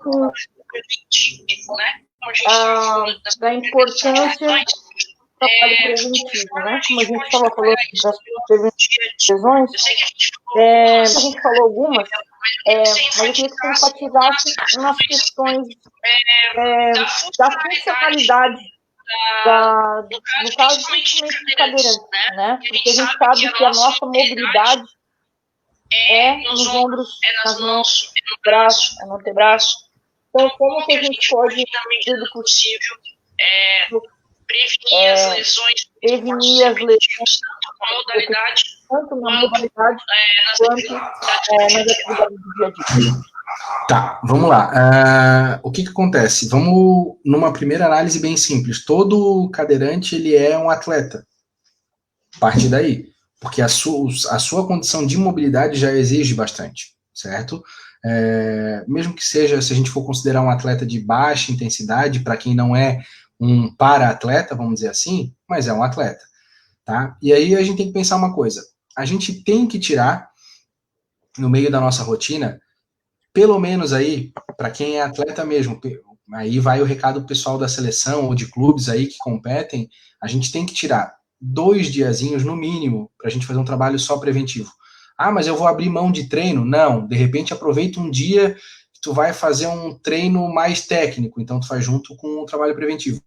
Mas a gente não pode pensar em conseguir fazer prevenção sem parar pelo menos 2 dias para focar nisso. Então a gente tem que ter 2 dias que o foco principal tem que ser a prevenção. Por quê? Vamos parar para pensar, um bom trabalho de prevenção. Vamos considerar então assim, Jevelyn, nessa proposta que tu me pediu agora, vamos considerar um cadeirante que de repente, vamos dizer assim, que não tem utilização de membro inferior, tá? Vamos pensar um lesado medular, vamos nessa ideia. Dependendo do nível do segmento que tem ali, tu vai conseguir ou não fazer um trabalho de core.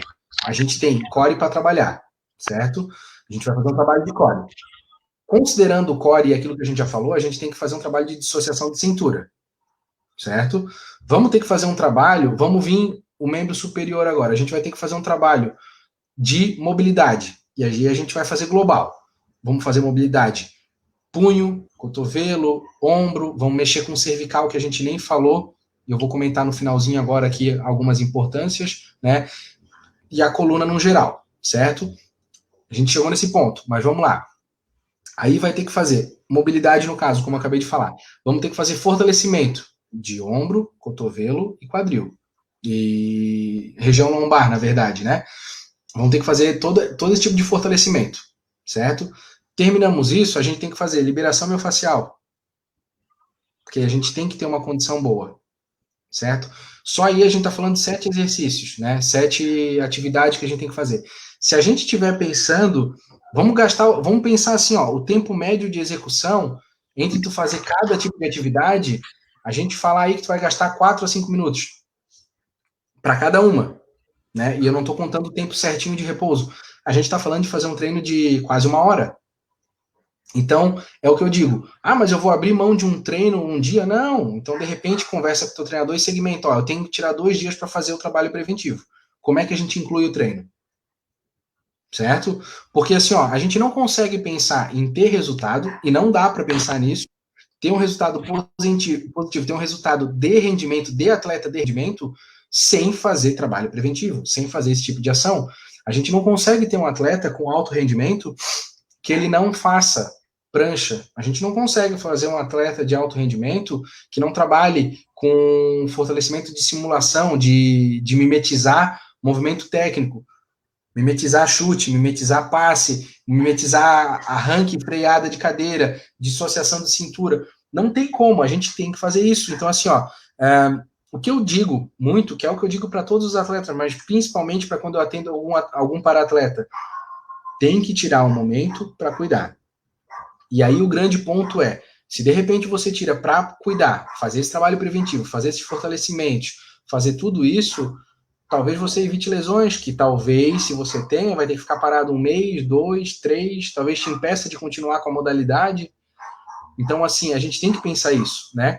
E só para concluir, então, Evelyn, eu não sei se disso que tu queria, mas eu não falei da cervical, que era um grande propósito meu quando eu vim aqui e queria falar. Não esqueçam nunca de trabalhar com a cervical. Por quê? Se a gente não fortalece a cervical, se a gente não faz um trabalho, vai chegar uma hora que, por exemplo, assim, ó, tu vai ter que olhar para um colega teu para ver onde é que ele tá. E toda hora tu fazendo isso, vai chegar uma hora que tu vai virar e tá, travou. E aí? Como é que faz? Ou então tu vai fazer um arremesso e tu vai usar a cabeça, porque tu vai inclinar teu tronco para trazer e vai. E aí? Travou. E a coisa mais simples, usem uma coisa muito fácil que dá para fazer. Concentra na hora de fazer a prancha. A cervical vai trabalhar. A musculatura ali de paravertebral dessa região vai trabalhar. Outra coisa, muito simples, pega uma bola, uma almofada, bota do lado da cabeça e força. Quem tem um teraband, passa um teraband como se fosse uma faixinha na cabeça, segura ele aqui do lado e inclina para o lado contrário. Todas as direções, lateral, frente, trás, enfim. Não é um trabalho difícil, é um trabalho esquecido. Difícil não. Mas queria te agradecer e vou jogar uma para você agora. A gente teve um problema bem complicado no Instagram, mas o pessoal está acompanhando ali, a tua imagem, a hora ficou preta, a hora travou, agora está travada. Então aí fica um convite para você, de repente, a gente refazer essa live, pelo menos a do Instagram. Mas assim, ó, o pessoal tem mandado no WhatsApp ali, parabenizando, né, a live de hoje. E muito importante, inclusive, teve participação aí do Paraguai, da Colômbia, aqui a Claudine da Colômbia teve a fisioterapeuta, né, que a gente está trabalhando aí na classificação funcional, então alcançou aí alguns países do handebol em cadeira de rodas. Então, eu queria te agradecer ter passado aí quase 2 horas conosco, né, e a gente falando da importância da prevenção das lesões, e finalizando, que você deixasse um recadinho para o pessoal que está assistindo a gente, dessa importância do trabalho da fisioterapia na prevenção de lesões, e a gente se despede por aqui. Beleza, vamos lá então. Gente, eu vou falar uma coisa que eu falo muito quando eu vou dar uma palestra, quando eu vou orientar um paciente, ou quando eu vou explicar e justificar o porquê que eu cobro o que eu cobro às vezes no consultório. É uma coisa muito simples. Às vezes você parar um dia de treinar para ir num físio, para fazer o seu trabalho preventivo uma vez por semana, uma vez a cada 15 dias, é mais barato do que tu ter que ficar parado 1 mês para tratar. Às vezes tu pagar, e não é esse valor, eu vou falar só um valor redondo para a gente ter uma simulação. Às vezes você pagar R$100 para fazer uma sessão de físio, para tratar preventivamente, eu imagino que seja mais barato do que tu gastar 6 mil para fazer uma cirurgia, do que tu gastar, sei lá, 3, 4 conto com medicação. Para e pensa, quanto que tu gasta por ano em medicação?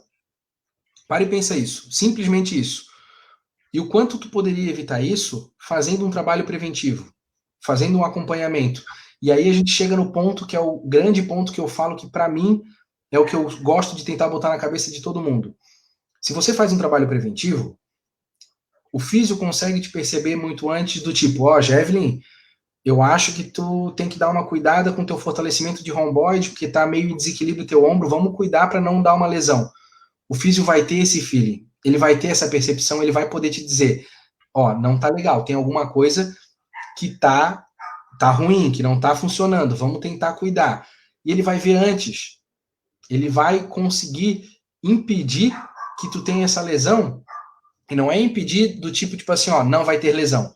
Não, ele vai impedir que essa tua lesão seja grave, ele vai falar, vamos parar agora, ou então vamos diminuir o ritmo de treino.